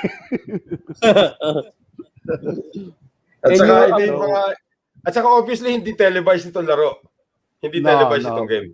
We didn't have any television then. So what is this? This is a game between whom? Commercial team. This is, I think this is against Atlas. Okay. And you were with Gaisano? Yeah, with Gaisano na. Gaisano yan. Red and green, no? Christmas colors. Okay. And this was double dark eh. Ibig sabihin, yung mga mini Vico dati, hindi alam ko sino yung naglalaban. Yeah. Oo. Oo nga, no? Alala, di ba? Pag ni Vico yung TV mo, sino magkalaban, sino magkakampi? Double dark yan. Kasi double dark eh. That's right. Hindi light and dark yung uniform. Yeah, walang light and dark. Kaya alam mo, hindi televised yung laro. Saan to? Sa USJR? No, sa San Carlos Gym. Okay. Wala, no? Where the great Ramon Fernandez came from, di ba? Yes. El Presidente. So sir, do you remember shoot ba ito o na-blank ka si... No, it was yung not black. sapatos eh. Mukhang hindi It was not black. Pero based on your performance in Cebu, malamang shoot yan. Kasi... Lusot ko. During that time... At saka yung itsura niyan, pataas pa lang Sir Allan, yung defender niya. Pababa na. Oo eh. Tapos you were wearing jersey number 17. Yes. 17? Yeah, because this is a commercial, we don't have any say as to our numbers. Commercial okay. So binigay lang sa'yo yung jersey, ito number 17 ka, gano'n. Okay. Yeah. So walang significance yan. Kasi sa PBA number 34 ka, so the times 2 mo yung ano mo. Times 2 yan. Yung jersey number mo. Okay. But I'd like to highlight yung sinabi ni Sir Allan na may butas yung swelas ng sapatos niya, very thin already. Go to show you yung diferensya talaga because now spoiled talaga yung mga players sa sapatos sa halos every game. May bagong sapatos. Isang gamitan lang. Tapos na yun. Pinamimigay nga sa fans after whatever. But ilalagay na sa cabinet. Tapos ipagmamayabang na may ganyan siya, di ba? Di ba? Pero ngayon that time, kasi, lahat bigay na ngayon eh. Yeah. Kami ang bumibili ng mga gamit namin, yung sapatos. We bought our own shoes. That's right. Yeah. Nakatago pa to, Sir Allan? To sapatos na yan? Wala. kahit sino hindi natago yan. Too long ago na. Ano ba yan? Chuck Taylor ba yan? Chuck Taylor? Yeah, that's right. Chuck Taylor. Sikat na sikat. Next photo, please. This is Sonny Torrente. This is on our way to Olongapo. Yeah, on our way to Olongapo. Vic Sanchez, di ba? Si Ronnie Albor. Ronnie Albor is here. Si Tony Torrente, the man I am searching for. Tanduay. This was the amateur team pa ito. Hindi, Tanduay 84 yan. Out of town games. Out of town games. Tito Varela. Si Varela pala. Kala ko import. Oo naman. Tito Varela yan. Si Tito. Zal de la Tosa, tama ba? Yeah, Zal de la Tosa, Tony Torrente, Tito Varela. And the one in front is Vic Sanchez? Ronnie Sanchez. This is Vic Sanchez. Dati may ka-text na si Vic Sanchez, tiga mo. May nagtatanong, saan ako dyan? Si Ray Lazaro. Si Ray Lazaro. Hi, Ray! Baka yung ka-text ni Vic Sanchez, si Ray Lazaro. Wala ka-text. Si Ray Lazaro nandiyan sa likod, nanggugulo siguro. Parang sa likod. Dito pa rin yan. Nasaan? May pinaplano na naman kabalastugan. What do you recall of your stay with Tanduay? Because eventually, so you did go to Manhattan. We can talk about that later. But this is a Tanduay photo. So let's talk about Tanduay because you had a very productive first season in Tanduay when you transferred from Manhattan. You had a good season with Tanduay, and then these were your teammates. What do you recall from playing? Because that's where you played the longest. It's 2 years with Tanduay. Yeah, that's 2 years.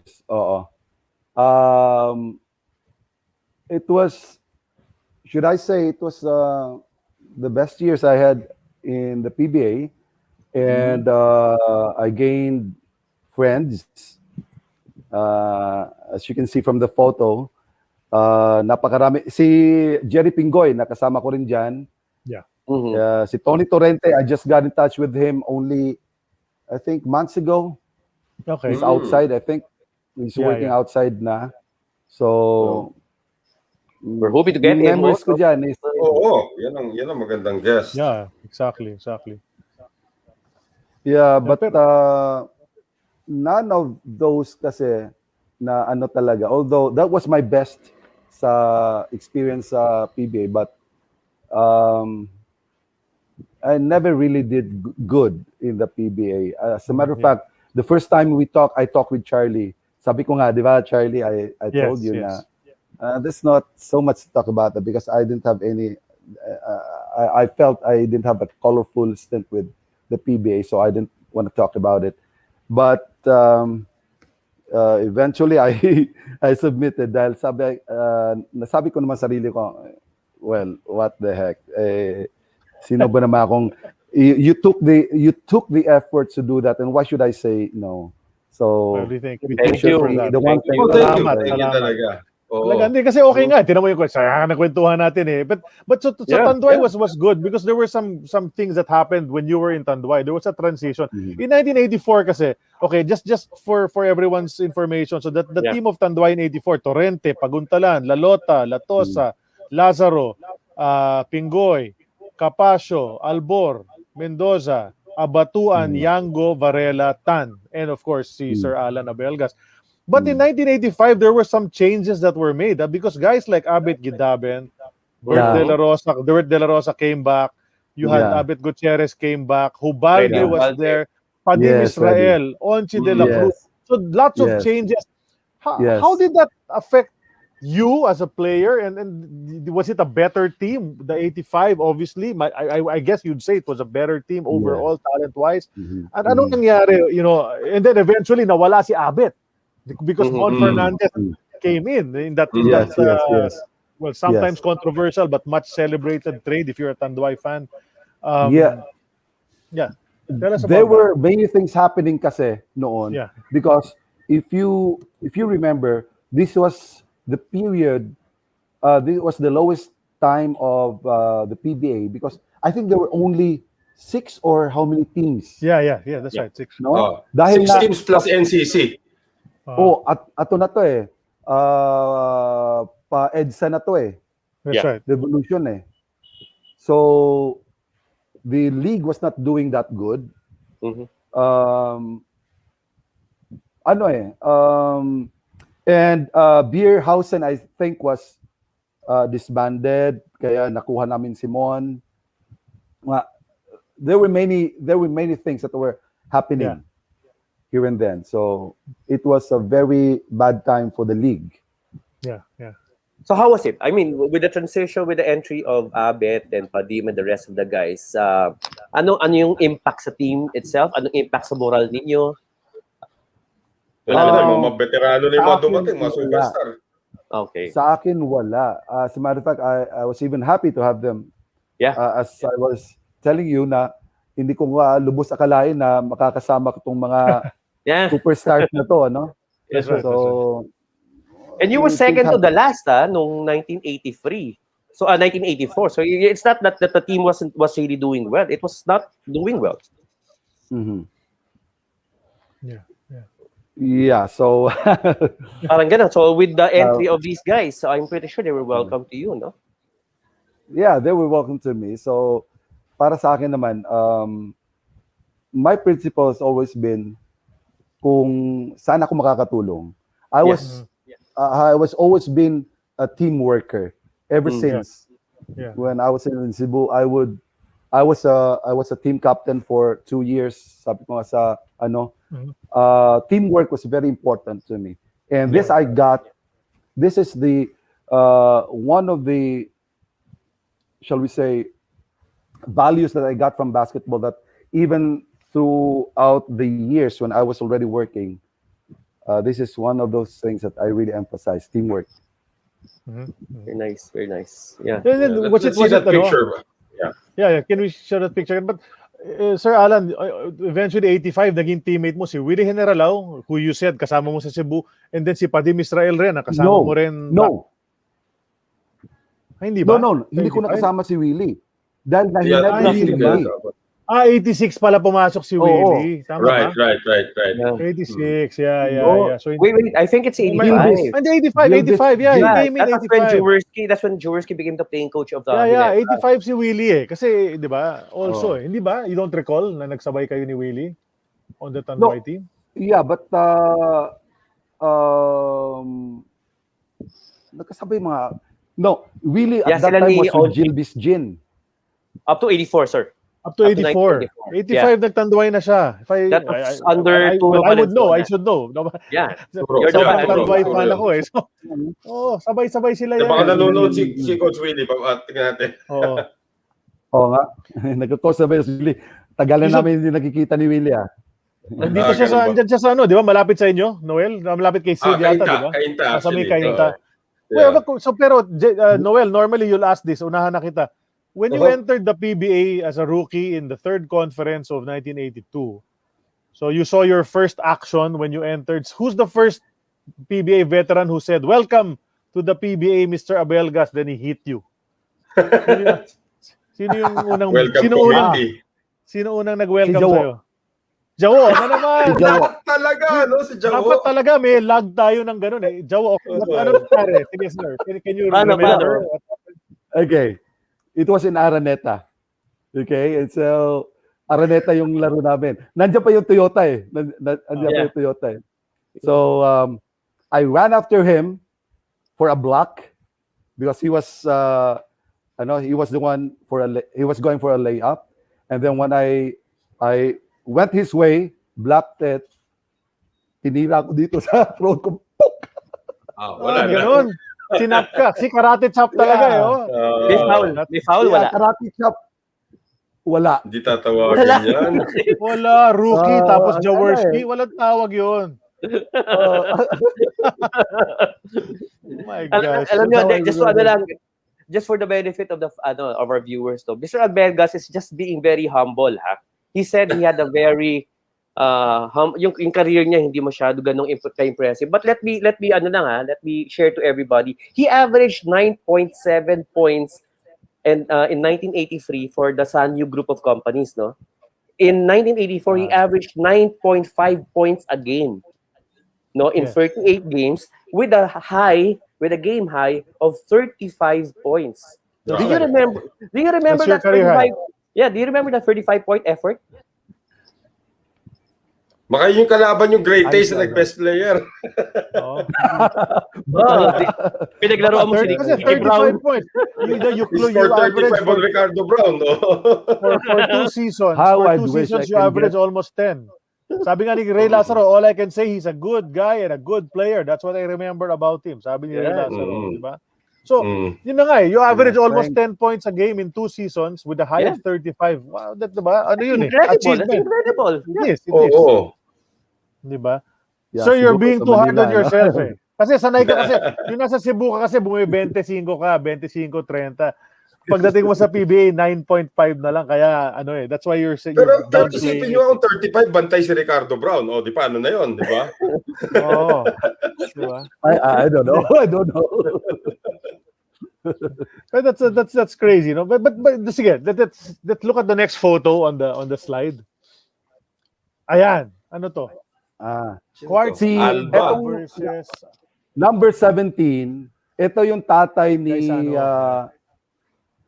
ito yung anak niya ngayon is a very successful player now with UE. Sumalinog. Okay. Sumalinod, yeah. Okay, Sumalinod. yeah. Okay. Yeah. This is the father. Okay. This is the father. Galing. Tatay ni Oping yan? Okay. Okay. Oping. Tatay ni Oping yan. Oo. Grabe, Okay, so bato-bato, you're no? playing Alba against Gaisano. Wranglers, parang UTEX pala, oh. Gaisano Wranglers. Yeah, guys, And- Wranglers. And Alba is like, what is Alba? Alba the watch Seiko. or Alba? Parang Murelo. Seiko yan. Oh, quartz. Ito. Yan, Alba Oh. quartz nakalagay eh. Okay. Yeah, that's the other brand for Seiko. Seiko Quartz, Okay. yung Alba. Yeah. All right. Okay. Di ba naalala yun, Jay? Alba Watch? Parang lahat tayo wanted an Alba Watch sa nung bata tayo. You may calculator. Meron Casio lang. naman Yeah. yata yun. Digital. May Casio tsaka may Alba, that's right. Saka Alba, Timex, oh. yun yung mga watches nung bata tayo. Oo. And what was this game Ito all si about? Soberano yung nasa likod. Soberano. Okay. Si Okay.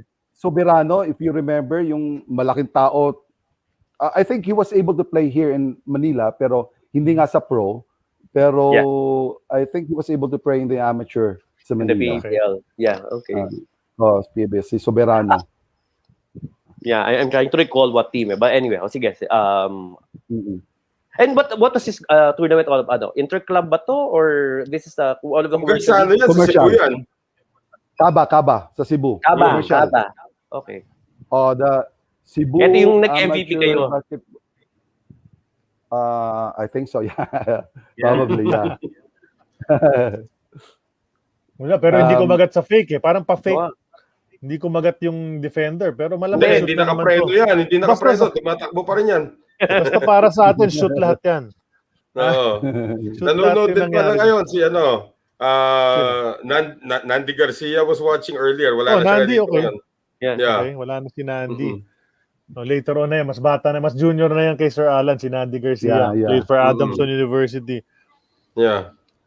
So, may nag-argue nga yung mga ibang, hindi man argue, pero we have comments here na 86 si Willie sa Tanduay. 85, sabi nung isa.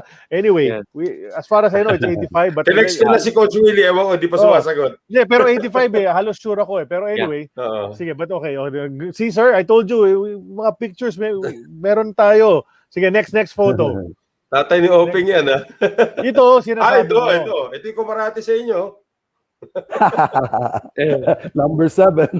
Oo. Diba? Toyota nga, eh. Oh. Yeah, was So, iba What talaga was it si like Sonny. guarding this guy, Mr. Alan? Nung Yeah, alam mong kakalabanin nyo Toyota, either Arnaiz o Jaworski kukunin nyo yan, for sure. Yeah. So, what was it like guarding him? Well, tough. It was really tough. And, he's a Jaworski. He's Mr. Jaworski, Mr. Basketball. So, when you'll be in front of him, you'll be not only against the person, but against the crowd.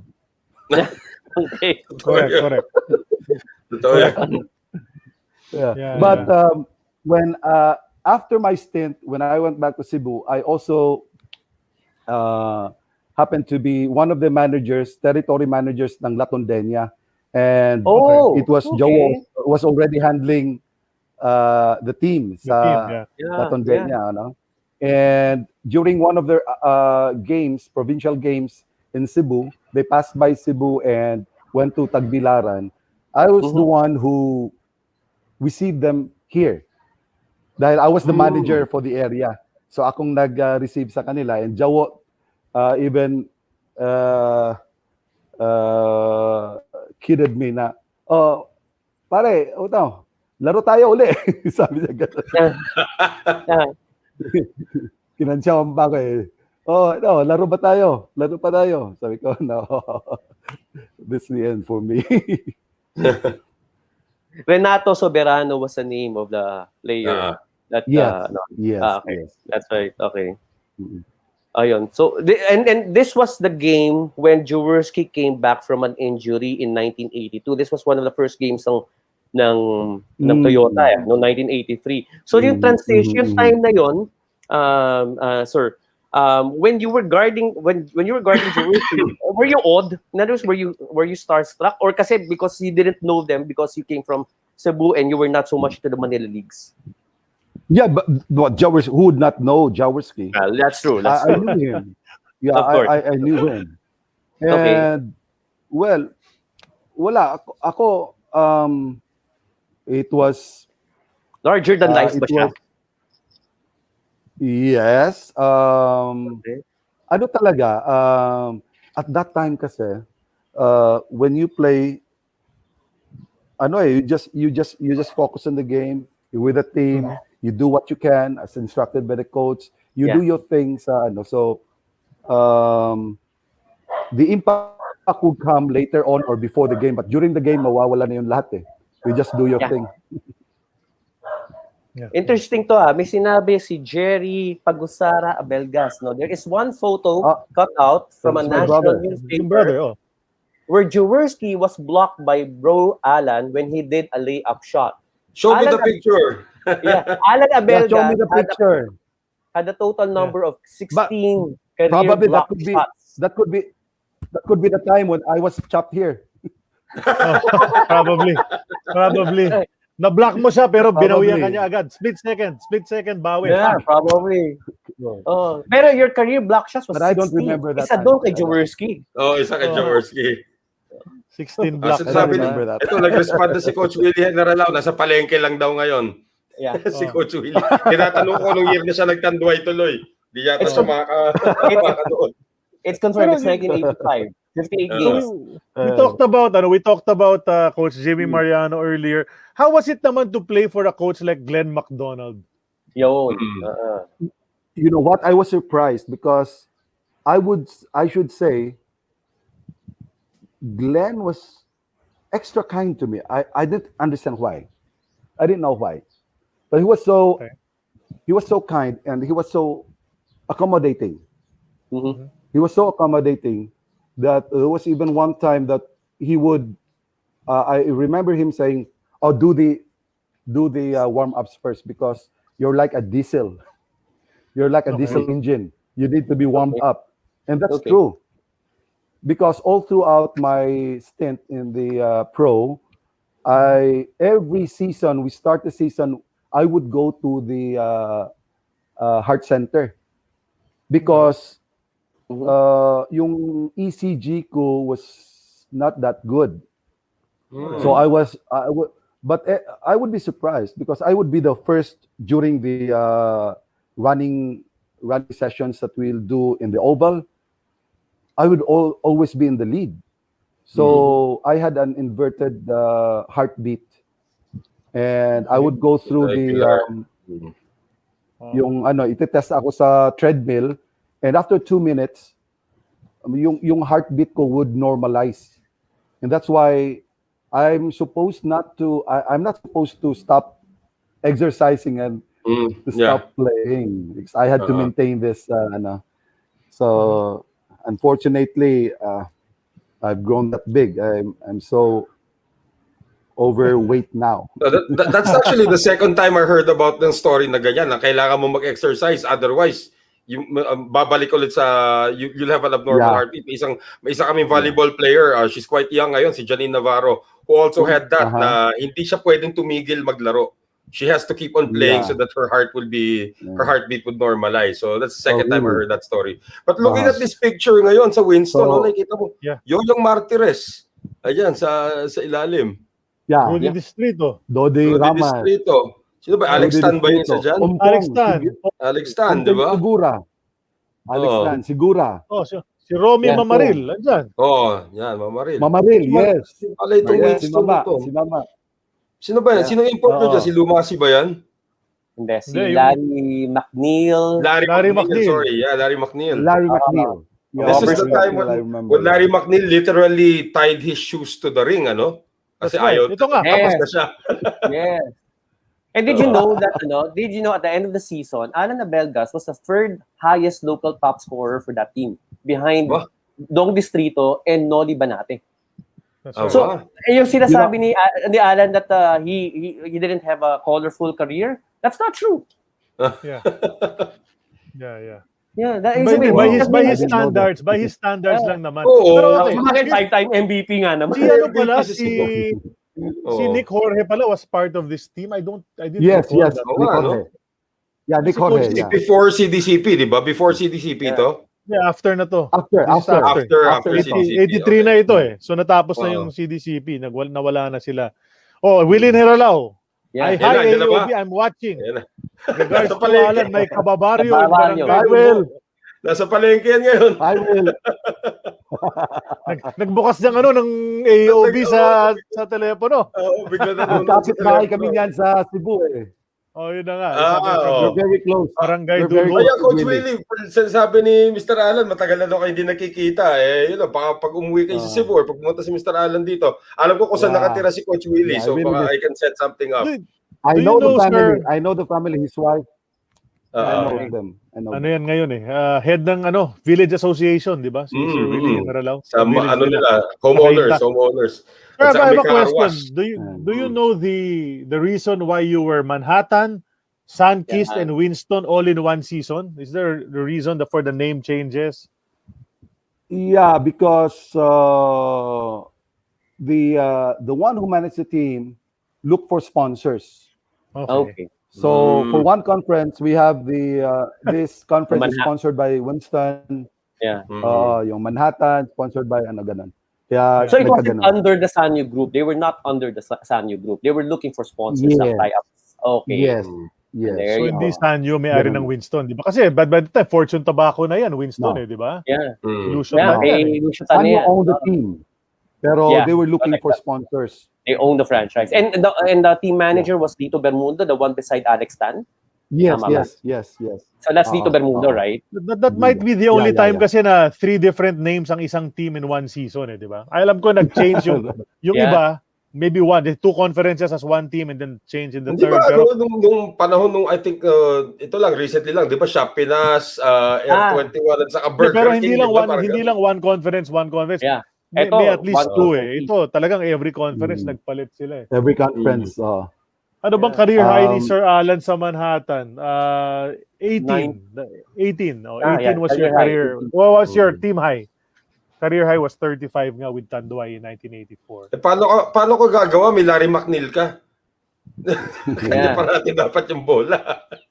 Can you Can Yeah. you tell us who the local players here? I can recognize Noli Banate, of course, no Distrito, and Alex Tan, no? Sino yung iba? Yoyo. Si Arce, Yoyong di ba si Arce yun? Yung nasa I kaliwa? actually have the lineup. The lineup is with me. Yan, si Arce yung nasa kaliwa, di ba? Armand Arce. Yeah, Arce. UTEX. Armand It's Arce. very funny. Ito pala, I had a very funny experience because I was already working with a feed mill company here in Cebu, and I was covering the entire country, on a national scale. I was a VP for marketing then. So, and I happened to go to Manila sa Bulacan, may Bulacan. Tapos, I was entertaining this, nasa kasi, ang handle ko kasi yung game foul, sa game foul feeds. Yeah, So, feeds. Yeah. Okay. Right. Oo, sa Warhawk. I was the one handling Warhawk. As a matter of fact, yung new look ng Warhawk, I was the one who designed that. So, I do the designing. So, Okay. nung nagpunta ako doon, there was one interested, ang tinatawag niya is Cap, ang tawag nila sa tao. Nung na-meet ko finally, we were in a little sabungan, tapos we were talking, and I told him, this guy was tall. Sabi ko, you know what? You remind me of a friend. Sabi ko sa kanya, you remind me of a friend because, during my basketball days, sabi niya, sino? I used to play basketball. Sabi niya ganun. Kuya, sa you wouldn't believe it. It was Nilo Cruz. Nilo Cruz. Yeah. Wow. And he did not recognize me. Uh-uh. And he did not recognize me also. Okay. We were in the same team sa Manhattan. Yeah. Nung nasabi niya, Allan, Nilo. It was a very Laugh trip. pleasant surprise. Yeah, but if we look at that picture again, makikita natin. Saan si Nilo Cruz dito? Claudia, can we see the picture again? Hindi ba si Armand Arce ito, yung nasa kaliwang-kaliwa? Yes, Si yes, Arce yan, Arce, di ba? yeah. Ito, Oh, yan, si Arce. Yeah. Oh, Yeah, sino that's yung right. tabi niya? Nauli Banate. Di ba natin na yan, ano? Banate. Si Mama. Si Mama. Mamaril sa likod nila. Mamaril. Mama, Tapos Tapos yung dalawang isa- import. Alex Tan. Sino si 24? Sabi. Pero basta the lineup I have, this is what I have, no? Ortiz, Banate, Arce, Yoyong Martires, Romy Paliho, the late Romy Paliho, Distrito, Haimalin, Mamaril, Evalson, Valencia. And then we have Cesar Yabut, Tilo Cruz. Yabot, malaki yun eh. Yeah. Yeah. Tilo Cruz, and then yung Alex Tan. And then yung Glenn McDonald. Mga imports na Maurice Williams, Glenn McDonald, Michael Smith, Ompong Segura, and Salvador Ramos. Salvador Ramos, yun yung team nila. So, I'm guessing Nilo Cruz number 17. Tama? There's another thing that I remember this team. When I was from, Crispa was disbanded, I was from Tanduay, and I was traded with Ricky Brown. Si Ricky Brown ang pumalit sa akin. Tapos napunta ako dito, parang hindi na ako dumaan ng parang tryout. So I could not understand really. That was the first time we met with Rudy Distrito. Okay. He had so much animosity towards me. Talagang bakbakan kami niyan. Talagang bakbakan kami niyan. Well, apparently we practice have the same position. Okay. Practice pa lang yan. So, bakbakan na talaga kami. Sabi ko, ano ba itong tao na to? Ba't talagang kinakalaban ako? So anyway, when the season started,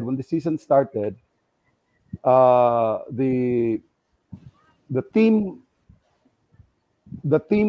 guy that I am, parang he found out na hindi naman ako threat sa ano niya.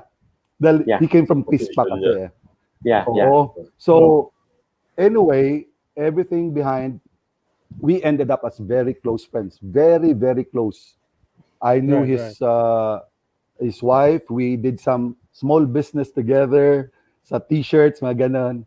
And as a matter of fact, when I finally met him 30 years after, when I finally met him again sa Bacolod, it was really a heartwarming reunion with Dong Distrito.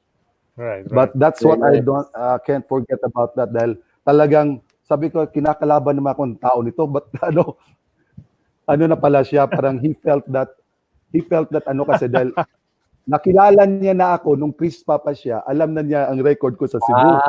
Kaya nung nag-abot kami doon, parang he took it as sort of challenge. A threat. But he found out later on na, wala, I was really giving the boss, wala. So we ended up very close friends after that. Grabe si Rudy talaga. Before we go to the next picture, gusto ko lang malaman, anong kwento mo naman kayo yung Martires? Ito, kuya mo to. From Cebu din yan, tapos naging kakampi mo na sa Winston. Last playing year na niyo yung sa Winston, he retired there, I believe eh. Ano naman ang kwento mo with yung Martires? Artista yan eh. So, he was the clown. He was the clown. And he would make everybody laugh. He would make the atmosphere very light. He was the life of the group. I can say, Yoyong Martires is one of the teammates ng tito ko, si Rudy Hilig. Yung sabi ko na, dati nag-play sa Mariwasa, because they both come from the same school, Southwestern University. So magka-teammates sila noon. So Yoyong Martires, he became a vice mayor, I think, a mayor. Vice mayor ng Pasig. Naging vice mayor, councilor ngayon. Tapos we met once here in Cebu, and I found out in a restaurant, na one of his children is a doctor, very successful, and everything was doing good for him. So I'm so happy for Yoyong. And some of his kid brothers I also know here in Cebu. Yeah, he's really funny. When we had him on this show, we were just laughing for almost the entire 2 hours. Tawa lang kami ng tawa. Nakakatawa talaga. Okay, what's the next on the slide? There was a great picture of the Winston team, by the way. Here's Dandoy. Kasi 85 talaga eh. Kasi tira mo, Generalao and Varela are together. 86 pala na si Varela eh. So 85 talaga. 85 talaga. Nagkasabay talaga si Willie. Tsaka ikaw, magkatabi pa kayo dyan, no? Magkatabi pa nga kami. There's the evidence na magkakampi kayo. Kanina sure eh. Kasi ayan may ebidensya. Grosby shoes. Grosby shoes. Grosby with a name. I think I gave it to somebody who wanted it. So as a souvenir, so I gave it away. And Lahat those tayo red towels, nagka-Grosby. my gosh. Ikaw Those rin ba, red Jay, and may white Grosby towels. ka rin nung araw? Kasi ano po, ako meron eh. Yeah. Hindi, ang gusto paborito ko nun, Adidas Superstar at saka Top 10. Mahal eh. I had, I had Grosby's pero also ang when I was Grosby young. kasi, ang Grosby kasi talagang nilalagyan na ng pangalan ang yung sapatos mo. May correct. pangalan talaga. Yeah. Signature, Parang gold. kumbaga ba? Parang that was gold their pa yata branding. yung lettering eh. Yeah, exactly. Ganon. Di ba? So, yung signature series. 85 pala ultra na yung laro. Kasi parang ultra ito, di ba? 85 was ultra na, no? Yeah, 85 was ultra na. Yeah. I think. What's in the ultra already? Alex Tan, no? Yeah. It's his father, Eli. Because 82, I think, was the last year sa Araneta. Yeah. Yes, It was transferred to, actually. To ultra. Cool na cool si Vice Tito rito. Naka-D4 pa eh. Pero talaga lahat, naka-Grosby. Sana may revival yan, ng Grosby. So this was a good season for you as well. And then, Your ano ba career yung high. susunod? But here's the question. So Tanduay was okay. You played well, and then the transition came. Mon Fernandez replaces Abit Gidaben and all of that. So things are looking great. But what happened in '86? How come you weren't in the league with the first two conferences? I always want to find out. My contract kinuha ng San Miguel ng Magnolia. Okay. So correct. I finished my contract with Magnolia. Okay. Towards the end part, kinuha ng Magnolia. Yeah. And, third conference lang, di ba? Yeah. And that's that's how I met. We were teammates with Manny Paner, di ba? Yes, correct. But did you play in the PABL? Dalawa yung veterans. I'm sorry, Charlie. No, you didn't. Okay. All right. I was offered. Hindi nag-PABL si Sir Allan eh. Okay. All right. After my contract expired, I decided not to play basketball anymore because, as I was saying, parang nainggit din ako sa mga ka-classmates ko sa college na well-placed na. Sabi ko, magtatrabaho na lang kaya ako. Medyo I'm no longer happy here. I'm no longer enjoying the game. Dahil parang wala naman akong gamit dito. Nakakahiya naman. Panay bangko sa akin. Tapos I just received the money. Parang... Pero it was good money, Mr. Allan. Good money yung natatanggap mo nun, di ba? Yung katumbas na halos na executive din yung sweldo mo nun sa PBA. Yes, but I felt I was not worth it. I felt because I was not being used that much. I was not utilized and I was just receiving money. Okay. So parang that made me feel bad. That's one of the things that I decided to stop playing basketball. As a matter of fact, I was even offered when I stopped playing, I started looking for jobs, applying for a job. In Manila? Then in one of those times, in Manila. And one of those times that I went to Tanduay, sabi ko sa Tanduay, magtrabaho nila ako sa opisina, ganon. And then si Coach Sonny Reyes even offered me, why don't you play back in the PABL dahil na-revive ang PABL noon. Ano na yung PABL. Sabi ko, hindi na coach. Sabi ko, no, thank you. Gusto ko nang mag-ano talaga. Gusto ko nang tumigil. Ganon. So, pero magkano sweldo nung time na yon, Mr. Allan? Nasa 20,000, 30,000 ka na rin ba nun? 20, yeah. 20, di ba? When 1980, mid-80s to guys, 20, oh. 20. So magkano na yung 20,000 ngayon? Nako, after that, 87, 88, it ran by the billions na, yung mga contracts. Yeah. Alvin. Sabi ko nga, parang mali ko Mali yung decision. Yan ang sabi ni Dong. Kasi dalawang beses nag-inflation yan kay Manny Paner, tapos kay Alvin Patrimonio. Oo nga. Sabi ni Rudy. Si Rudy, paano? Pasikat na talaga noon kasi Alaska na siya noon, tapos pahinebra na siya noon. Those were the... Pero wait. So I have a question about Tanduay again. We're in Magnolia already, but before I ask you about Magnolia, I'll ask you about Tanduay. In 85, you had this import. His name was David Pope. David Pope. I remember him. Nag-best import yan. Di ba? Best import yan. One of the best at the time. What do you remember about him? We're trying to track him down. Can't find him anywhere. He was good. He was good. He was good.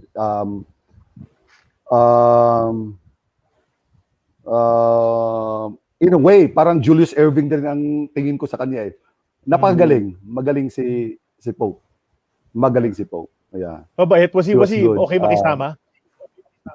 Yeah. I never had problems with the imports. Walang ano. I never had problems with them. There was just one import I remember sa Enrich sino yun? Salisbury? Smith? Oh no. Salisbury or Rich Adams. The first Michael Smith. Rich Adams. Daryl Smith. Rich No, Adams. Si Rich. Si Rich Adams. Ang hindi ko makakalimutan nun dahil parang nakabangga ako ng pader. That was the first time. Banggaan. Buti hindi ka na-switch kay Lumasi. Ganun din, ano? Pag ina-atrasan ka ni Lumasi, yun, mahirap yun. Sayang di sila nag-abot eh. One of the nicest imports si Lumasi. Yeah. Hindi kayo nag-abot sa Great East, no? Nag-abot yata dahil nakasama ko siya sa kotse. I remember. Because, okay. So nag-abot we kayo. were in the car and we were caught in traffic, tapos he gave out a peso to a street child. Yeah. Okay. Manglilimos. Oo. Sabi niya, what's a peso? He was very generous. Wala akong masabi din kung Lumasi. And he was a great player. He didn't look that he was great. Pero hindi mukha, pero ang galing. Scorer talaga yun. Anyway. Sabihin ko na, what is a peso? Ano na yun? 3 Coke na yun nung araw. Yeah, but he was very generous. Yeah. Kumikita naman sila. Dollars. Yeah. Dollar. Yeah. Doon pa lang. That's how I remember. You remember making 20,000, you walk away from 20,000 pesos a month. Nowadays, parang, teka, hirap yata gawin yun, ha? Yeah, because it wasn't about the money. Now that you mentioned that, now that you mentioned that, my first job, I went back to Cebu and I went into sales sa Tanduay. And the first salary, mapaiyak ako. Gasoline allowance ko lang to. Oo, di ba? Parang allowance ko lang to. balik na lang ako sa basketball. Oo. Yeah. That was not That's turning back. sa Magnolia ka pa noon, that's the San Miguel Corporation na, sayang, doon na eh. Wala. Things work out that way. In your last year, no, so you did spend a little time with Magnolia. Kayo ni Manny Paner yung mga kuya doon, although way ahead sa'yo si Manny, no. Did you see how great these players were going to be? Some of these young guys, Samboy Lim, Pido Harencio, Hector Calma, Ives Dignadice. Nakita mo talaga. I knew them from when they were still NCC. Yes. Yeah, I already knew them and they were great players. Yvette, especially si Yvette, no? So, ewan ko nasaan na kayo ngayon si Yvette Dignadice. LA. Si Ives nasa States na, nasa States. He's in LA side, yeah. He just played last weekend with sila Ponky. Naglaro sila. Las Vegas. Sa Vegas. Oh. He was like Arnold Tuadles in his prime, ni Arnold Tuadles. That's a big word, ha? That's a big word. Oh, yung ano niya, yung the way he moved, ganon. Magaling. What about Hector Calma? Hector Calma naman. You got to play against him in practice, I'm sure. Wow. Yeah. A very nice guy, very pleasant to be with, and a very great player too. Kaya lang, parang something happened to his knee yata dahil sa sobrang practice ba na ano. Bump and grind. Wear and tear. But he's a great guy. Very shy. Doesn't want to come on. Very shy. Train with Ives, Dignadice. Ayos. Mga shy yung mga yan. Alvin Teng, AEOB, mga shy yung mga Alvin Teng is a good friend. Pido Horencio and Franz Fumaren, they're not shy. But the others, they're very shy. Yung Pido Horencio, pag sinabi mong shy yan, that's far from the truth. So you walk away from basketball, but then eventually you found yourself at your father's footsteps ulit, no? you became a TV personality. In fact, may nabasa pa ako, naging artista pa kayo eh. Hindi ko alam kung totoo yun, ha? Pero yung yung... Tell us about the post PBA. Ano yun, sir? Naging artista ka ba kayo? That was under Maning Borlasa. Oh, diba? Totoo. Then nangyari kasi the TV station here, the Cebu Catholic Television Network, which is CCTN, which is run by the our head servant of the Oasis of Love community. It just opened then, and we had no talents, wala. Pro bono yung lahat eh. Yeah. So he was a very good friend of Maning Borlasa dahil Oasis of Love nga, mga artista dyan sa Manila. Correct. Sa Cebu naman, mga artistahin. So hanggang artistahin lang kami. Sila mga artista, kami artistahin. So we were just starting the station, and we came up with so many projects, and I even acted as one time as newscaster, and everybody was laughing that I was so stiff, and it was not really my line. Honest to God, it was not really my line because I never wanted exposure. It was what basketball did to me that exposed me to the public. But before basketball, I was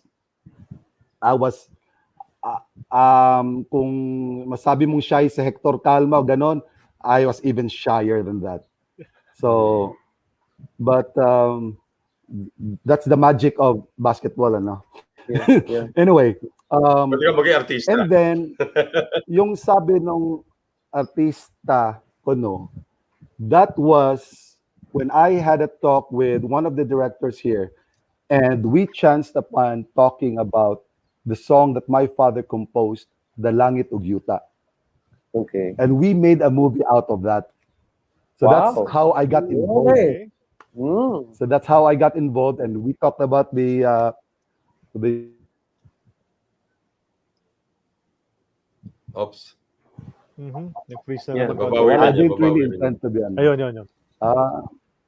Wala naman kasing talent, so pro bono naman. Sige, ganun na lang. So, sino leading lady nyo noon po? Si Ina Raimundo rin ba? Diba usually puro local. Romantic lead ba yan? Leading lady ko, yung wife ko. Okay. Pero guwapa kayo mga Cebuana, ha? Actually, she's from Davao, and her roots are her mother is from Cavite, and her father is from Pampanga. She's a Cunanan actually. Okay. Malapit na kami magiging magkamag-anak. Oh, really? Yung Cuna ako, Cunanan siya eh. Malapit na. Okay. So now after sorry. Go ahead, Charlie. I think you're. I was going to ask, what keeps you busy nowadays? Now we're way past your PBA days and your basketball, but of course basketball has helped you all the way. But what keeps you busy nowadays? Before we jump into now, right after I went back to Cebu, so I had to jump from one job to another, each time to a higher level, because as I was saying, 5 years was lost in my professional career as a college student, as a college graduate. So nawala sa akin yun eh. But it helped me a lot. It helped me a lot, my exposure sa PBA, dahil although everybody knew me here in basketball, I was even better known nung nagpunta na ako sa Manila. So when I landed a job with the marketing, the sales group, so it was easier for me to get in touch with people. So I get offers then. So from my first job was with Tanduay. Then when Tanduay was bought by Lucio Tan, I was still there. Dahil ang basketball fanatic kasi ang ano namin doon, ang manager namin doon, so I stayed. And then I was pirated by our former marketing manager, Kinuha ako doon sa Zwilig International. Okay. Then from Zwilig, I jumped from one company to another para ma-accelerate ko yung ano ko rin, ang rise ko sa in the employment career. And then it was 1998. Yeah, go ahead. Yeah, please. No, I'm just saying, nakakatuwa, no? A lot of people would love to leave the corporate world to become a professional basketball player. Kayo, baliktad. You left the professional basketball world to enter the corporate world. Diba? Yeah. And quite successfully, eh? Yeah, exactly. That's the important part, eh. The quite successfully. Diba? No. Pero yun, 1998, sir, as you were saying. Si Chu ang successful. He's a banker. A very successful banker, si Chu. Big time talaga yun. Big time si Sir. Sobrang inspirational naman ng tao yun din. One of our best episodes. One of our best episodes ever. Yeah. I was telling Sir Allan nga na sobrang ganda ng words of wisdom rin ni Sir Cho Season. Cho Season, of course, kasabayan ni Sir Allan sa Enrich, no? That first season. Sa Great Taste. Baka hindi alam ng iba. And naging Enrich ang Great Taste that season. They started that season as Enrich. Yeah. So, way back 1998, I was invited to the community Oasis of Love. So, it opened my world to another world. So, this is by Father Ventura. This is by Father Manila, Ventura. yes. Okay. And Father Sonny Ramirez? Sonny Ramirez was the Love Luck yun, di ba? Love Luck kay Coach, kay Father Sonny. See, Father Sonny was one of the sa Oasis of Love under nila ni Christopher De Leon then in Manila. Dominican order. Yeah. Okay. All right. He was the spiritual director of Oasis of Love Manila. So kami naman dito sa Cebu, it took a different turn for me dahil I was born and educated a Catholic from kindergarten up to college all the way through. But it was only when I joined the renewal movement sa Catholic charismatic movement when there were not a few but many realizations that came to my mind. And ever since then, I have always been an active part of the community. And now I'm one of the elders of the community. Si Willie din is very active in his community. He has a faith community din si Willie. Si Willie Generalo, I mean. So right now, that's why I got to help CCTN, the Catholic Television Network here, being a member of the Oasis of Love community. So, just as a form of service, whatever, how I can be of help. So, all these years, I've been spending the time, aside from work, during my extra time, I would go places, going out with the community, talking to people, conducting seminars, healing seminars, because the charism of our community is healing and evangelization. And it might also be relevant these days because the past months or the past years, we've been very busy healing COVID cases. Wow. COVID cases. And my boy, if you'd see miracles happening, you'd truly say that God is alive. And I've seen so many of those already. Many healings. Even COVID. And we just pray over them over video call. Because there's this quarantine restrictions. Yeah, correct. So yun lang. And they get healed. So no question about that. So that's what's keeping me busy right now. And way back 2019, I even get a chance to go to the Holy Land. It was a very nice experience. Wow. Going to Holy Land. And I finally retired 2019 from work. And after 16 years with a certain company, I stopped playing. I stopped working for them. And I said, when I reach 60, I'm going to retire. And so I did retire 2019. And on partial retirement now because I was requested, I was asked by our head servant, who happens to be the president of CCTN, because he has another business line, the internet and internet cable connections. Yeah. So that's what I'm partially managing now here in my place in Cebu. I'm the one running the office. So, so I'm helping out Pero also. nakakatuwa kasi nag full circle na kayo, no?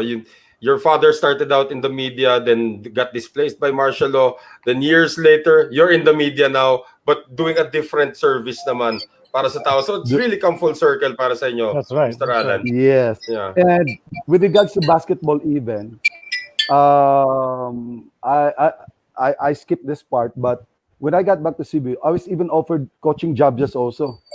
I was able to coach our one time our coach. I was able to coach our school, Sacred Heart, and we went into the championship straight. No losses. Walang talo. Oo, walang talo talaga. But one thing happened that after during the championship was on a twice to beat. We were in a twice to beat position. And so during one of our practices, I saw that we were becoming complacent, and one of the players was a little bit big-headed already.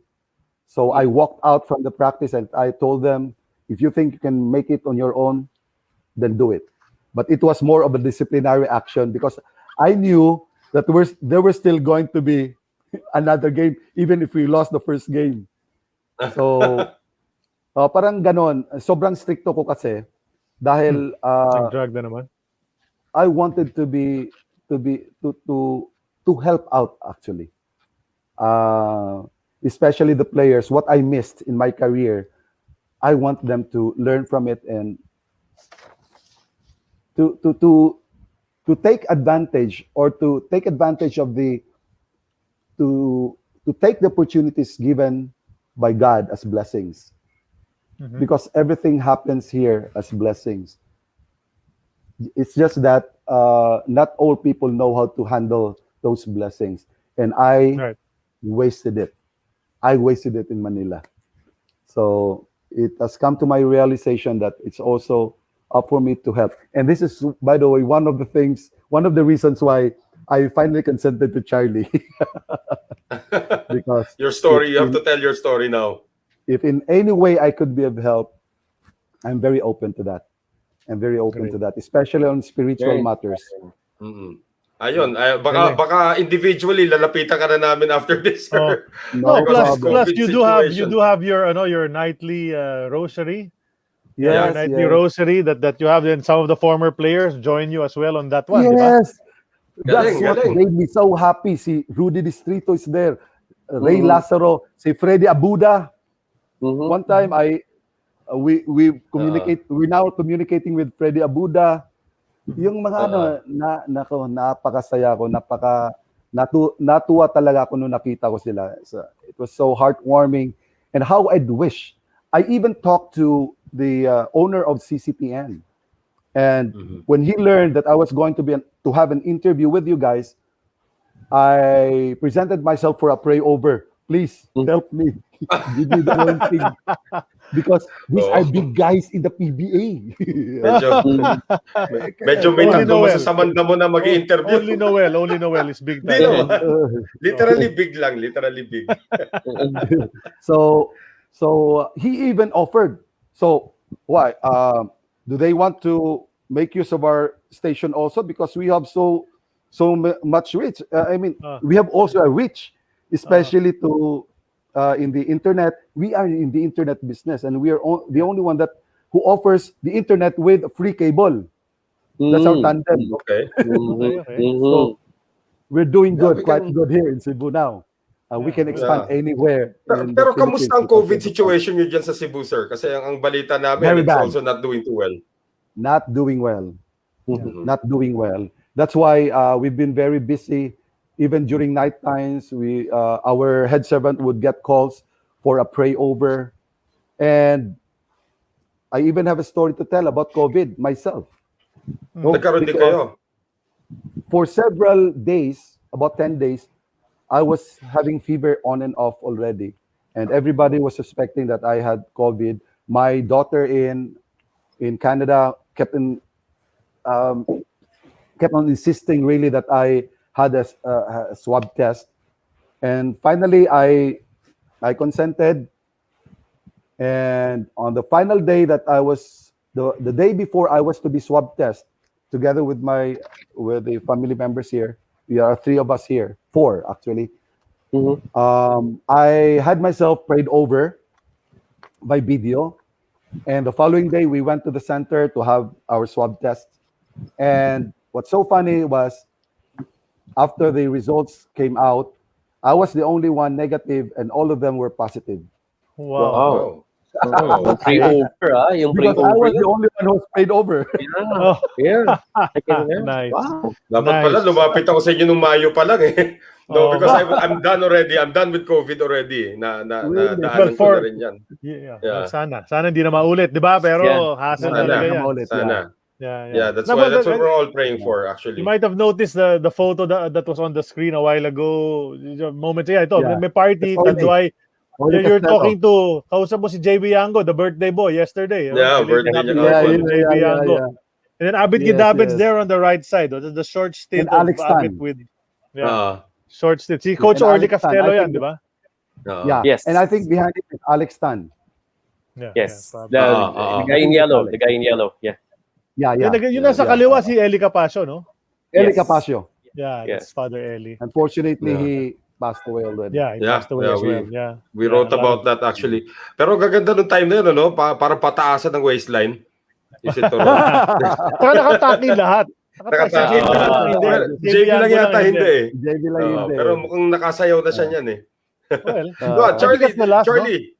Yeah, Charlie, the floor is yours now. That's the last of the photos na yata. So, nice trip down memory lane that we've had sa araw na ito. But and we have reached the 2 hour. We've reached the 2 hour mark already. It's already 12.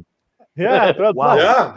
I didn't notice. 2 hours. We get lost in the stories and all of that. But before we do let you go, finally, we have our usual segments. We have a segment here called X's or O's, Sir Allan. I'm going to give you some choices. You just tell me which is your choice without having to explain. I'm sorry, I didn't get it. I'm going to give you some choices. Okay, it's called X's or O's. I'll give you some choices. You tell me your choice between the choices, and then without having to explain. Okay. I'm going to give you. We're going to go down a list of choices. Okay. Let's start it. Let's start it, sir. First choice: Jimmy Mariano or Turo Valenzuela.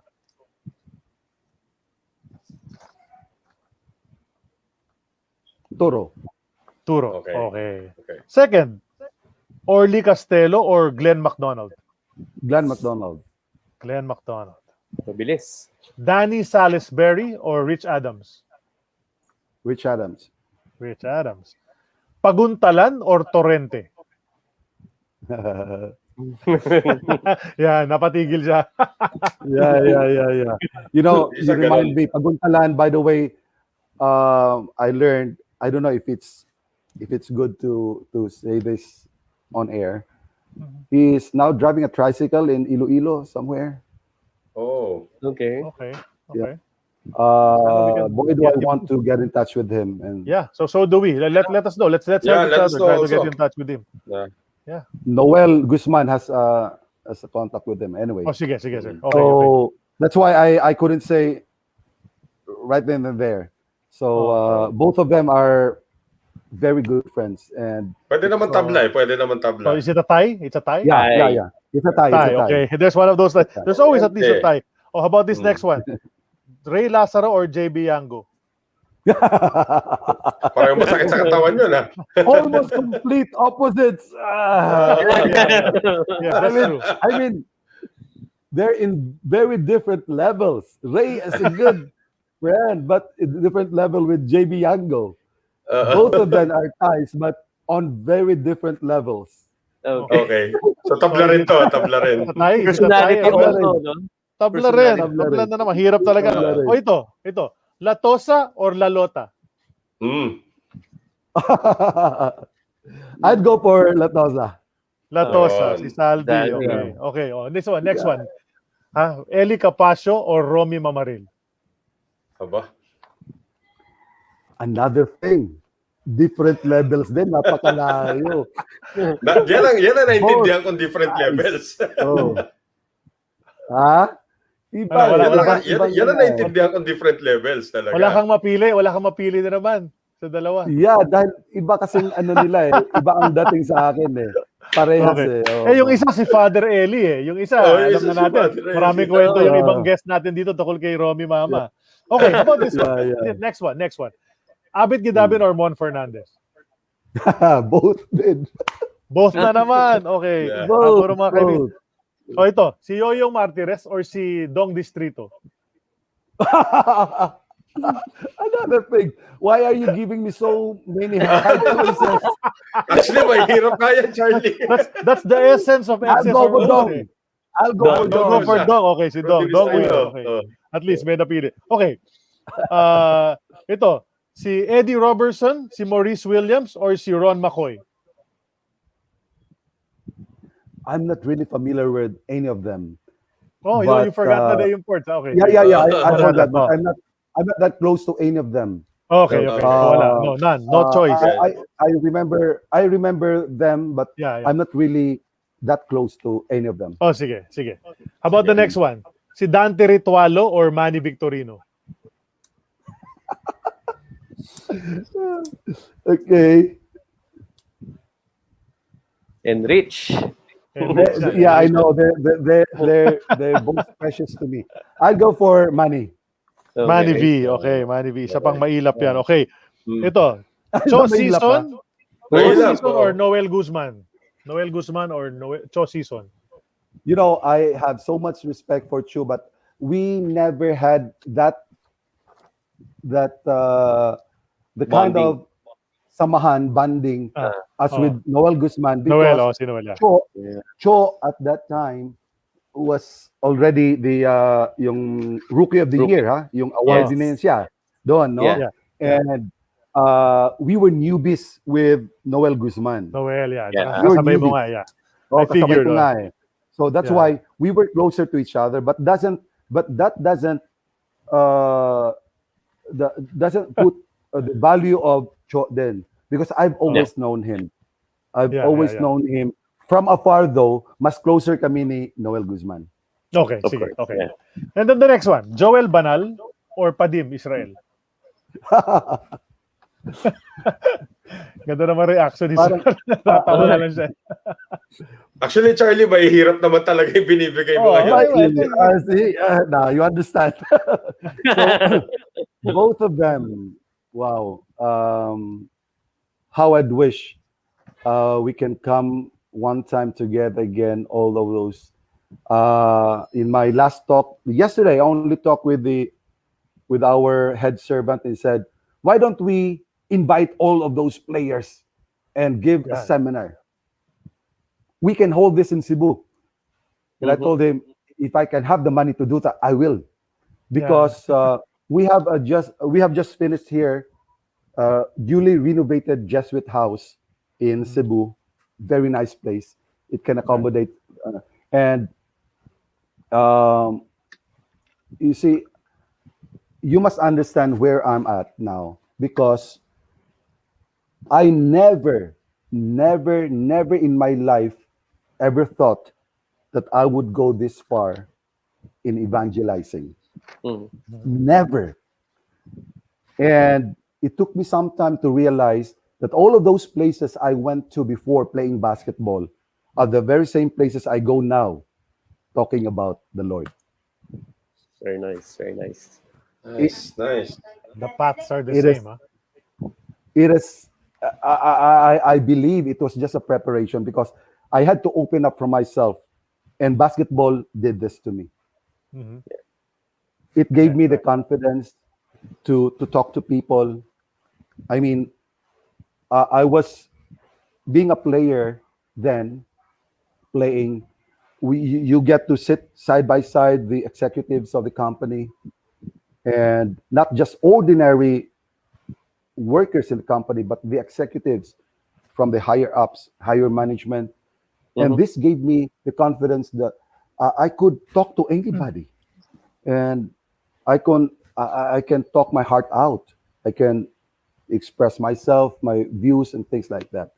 So this is how wonderful basketball did to me, and I'm So, ever Mr. thankful Allan, to that. it was not wasted. Your time in Manila was not wasted. That was actually an instrument to get to where you are now. Yes, Mismo. exactly.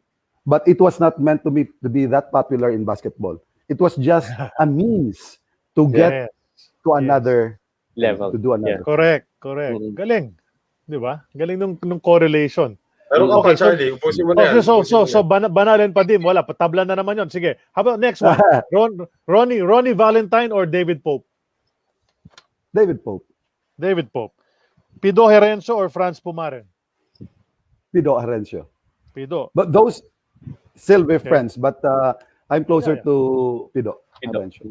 How about this? Alvin Teng or Yves Dignadice? I'm more comfortable with Alvin Teng, although Ibs is, I also salute him. Okay. Glenn McDonald or Norman Black? Oh, they're both nice, but still, yeah, they're both nice. It's a tie, actually. Tie na naman. Okay. No problem. And then this last one, you need to make a choice. Hindi pwedeng tie ito, no? Or else Okay. magagalit si Noel. Hindi naman, ang dami ng Nora? mintay eh. Vilma or Nora? Vilma or Nora? Yeah. Depends on the family names. Huh? Alam niyo na kung sino yun. Okay. Vilma. Vilma na naman. Okay, Vilma. Wala, it's runaway na. We should change this already. Vilma niyo na naman Tambak tayo. Tambak na si Nora, oh. Tambak na si Nora doon sa tali natin. Okay, who's next? Jay, it's you. Actually, I'm next. Pero I don't think I have to ask the question because it's already been answered multiple times dito. Correct. Kung ano yung legacy ni Allan Abelgas in basketball, because basketball became an instrument for you to become an evangelist. That for me, I think is the biggest legacy of all. Yeah. Because normally he'll ask what's the legacy, and I think tama. The answer is there already. So let's not go into that anymore. Jay, ikaw naman. I'm asking this from for Sid. Sid normally asks his question. Can you name us your 5 most favorite teammates that you've played with? 5. It could be all the way back from college at USJR, all the way to Tanduay and Magnolia in the PBA. Favorite, not necessarily the best, Not but necessarily your the favorite best, teammates. Just your favorite teammates. I can name most of them would be from my amateur years. Okay. Go ahead. Most of them from my amateur years, if not all of them, because I value them so much. I wouldn't be there in the PBA if not for them also. Okay. So very good friends, very nice to play with, to work with. Is 2 of my compadres, Butch Senabre, Edgardo Butch Senabre, and Pablo Yu. Pablo Yu, yeah. Okay. These are some of the great buddies and great players that I should say that I was just more fortunate than them to be able to make it to Manila. Okay. And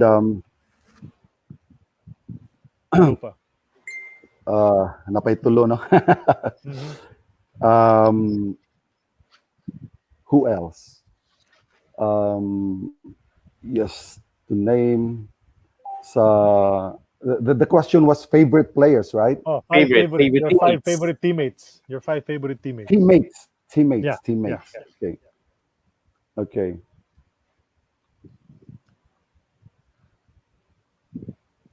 So Senabre, In si Paul, yeah. Pablo Yu. Then sa Manila na. Oo. Sa Cebu, they would be those of my best choices for Cebu, my stint in Cebu. And then sa Manila naman, let's say when I started,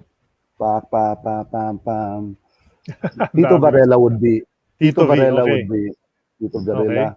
Yeah, Onchi de la Cruz. Oh, Wow. Okay, Wow. okay. Okay, 1 year lang yan, ha? Yeah. Ganun talaga influence ni Onchi, ano? But I'm surprised that you're surprised. Huh? No, because parang magkaibang personality. No. But you'd rather have him on your team than against him. Yeah, exactly. Masakit kalaban yun. That's true. And then the last... Of course.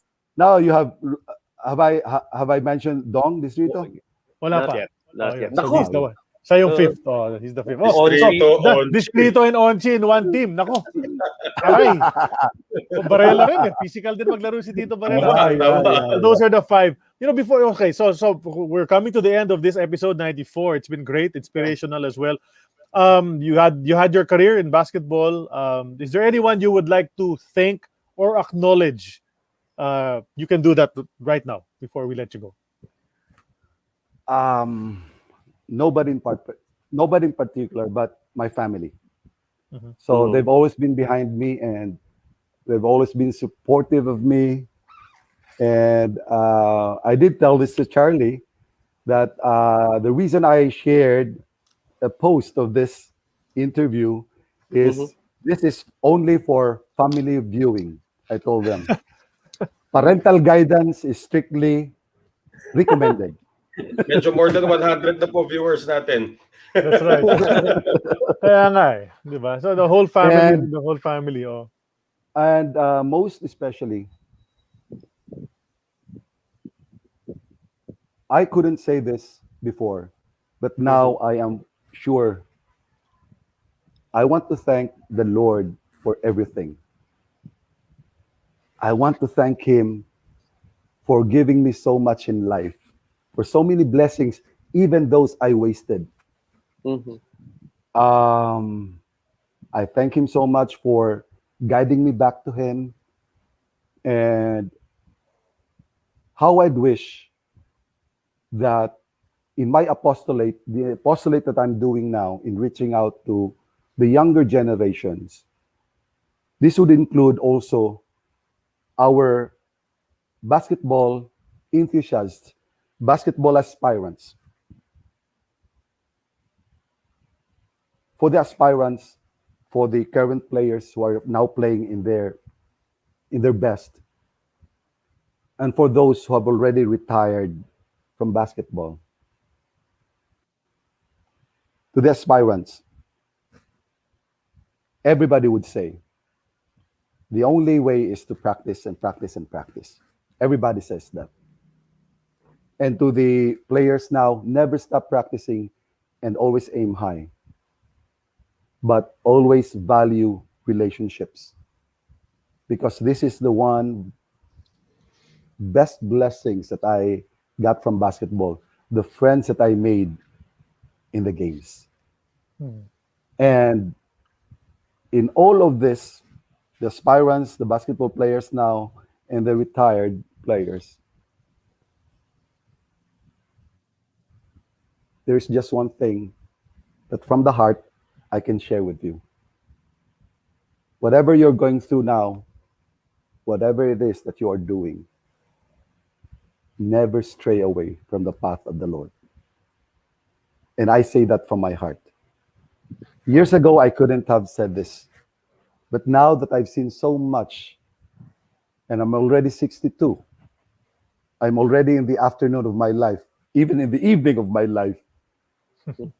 But then after everything that happened in my life, all of these things are just passing. In the words of Saint Therese Lisieux, the world is only our ship. It is not our home. Yes, basketball can be an eternity, but not the players. It's not the players. The name will remain. Basketball will still be there, loved by all people. But we should go beyond that. Basketball is just an instrument for us to reach to people, reach out to people, to entertain them. But it should go with it a higher purpose. And this should be to bring back people back to God. And this is exactly what we need today during this COVID crisis that we are facing now. Napakasimple lang po. Napakasimple lang po. When we pray over people, it's simply asking them to repent and to forgive. And everything just puts into place. Napakasimple lang. How did I ever miss that before? So I thank you so much, guys, because I know that this is by divine appointment that we're doing. It's not just, I've said many times a no to Charlie. I'm so sorry for saying no before. But now I've realized that it should be for a purpose. And this is the message that I wish to relay to everybody. Kasabihan nga, di ba? In God's perfect timing niya talaga, no? Yes. That's right. That's right. And I never considered your replies to me as no's. For me, it was just, let's wait. The time will come. Yeah, not yet. Wag muna. But then when you finally said, let's go, and then here we are. So, galing. And you value relationships. We value our relationship that we have with you now. AEOB and Allan Abelgas, we're connected now, as well as with all our other guests and all our followers. And on that note, we thank everybody for listening to this. So sobrang salamat kay Sir Allan Abelgas for this episode, for sharing your stories. So you were reluctant about it, but you shared everything, no? Charlie, can you read this? You poured your heart out. Benjamin Sipin says, nice one, guys. May not be a superstar in the PBA, but inspiring story of one Allan Abelgas. His story is a championship trophy in itself. Yes, sir. Yes, sir. We agree. We agree with that. Thank you. And then Aldo Perez thanking us for another good episode. So it was a great episode, sir. Allan, dagang salamat sa imo. Thank you. Keep doing what you're doing. And then, and also please check the comments afterwards when you have time dito sa episode na ito on the Facebook page, because a lot of your friends and your relatives made comments. They were asking if you remember this. Do you remember when you played here for us? So you might want to check that out. Worldwide, you had comments from Canada. We had comments from the States. Diba? That's right. Yeah. Really? To continue this trip down memory lane, no, you could go through the comments as well.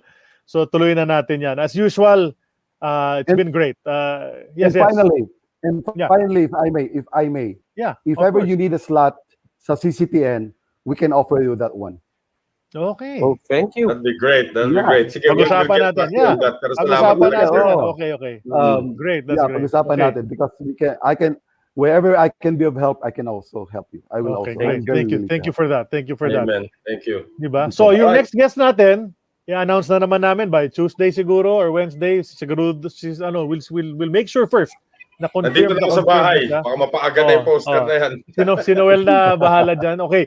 Sige, so that's it. That does it for episode 94. It's now in the books. 2.5 hours of kwentuhan with Sir Allan Abelgas. Thank you for joining us, everybody. And have a great rest of the weekend sa lahat ng tao, sa inyong lahat. So ngalan ni Jay Mercado, once again joining us. Maraming salamat, Jay. Noel Zarate, as usual, he's back.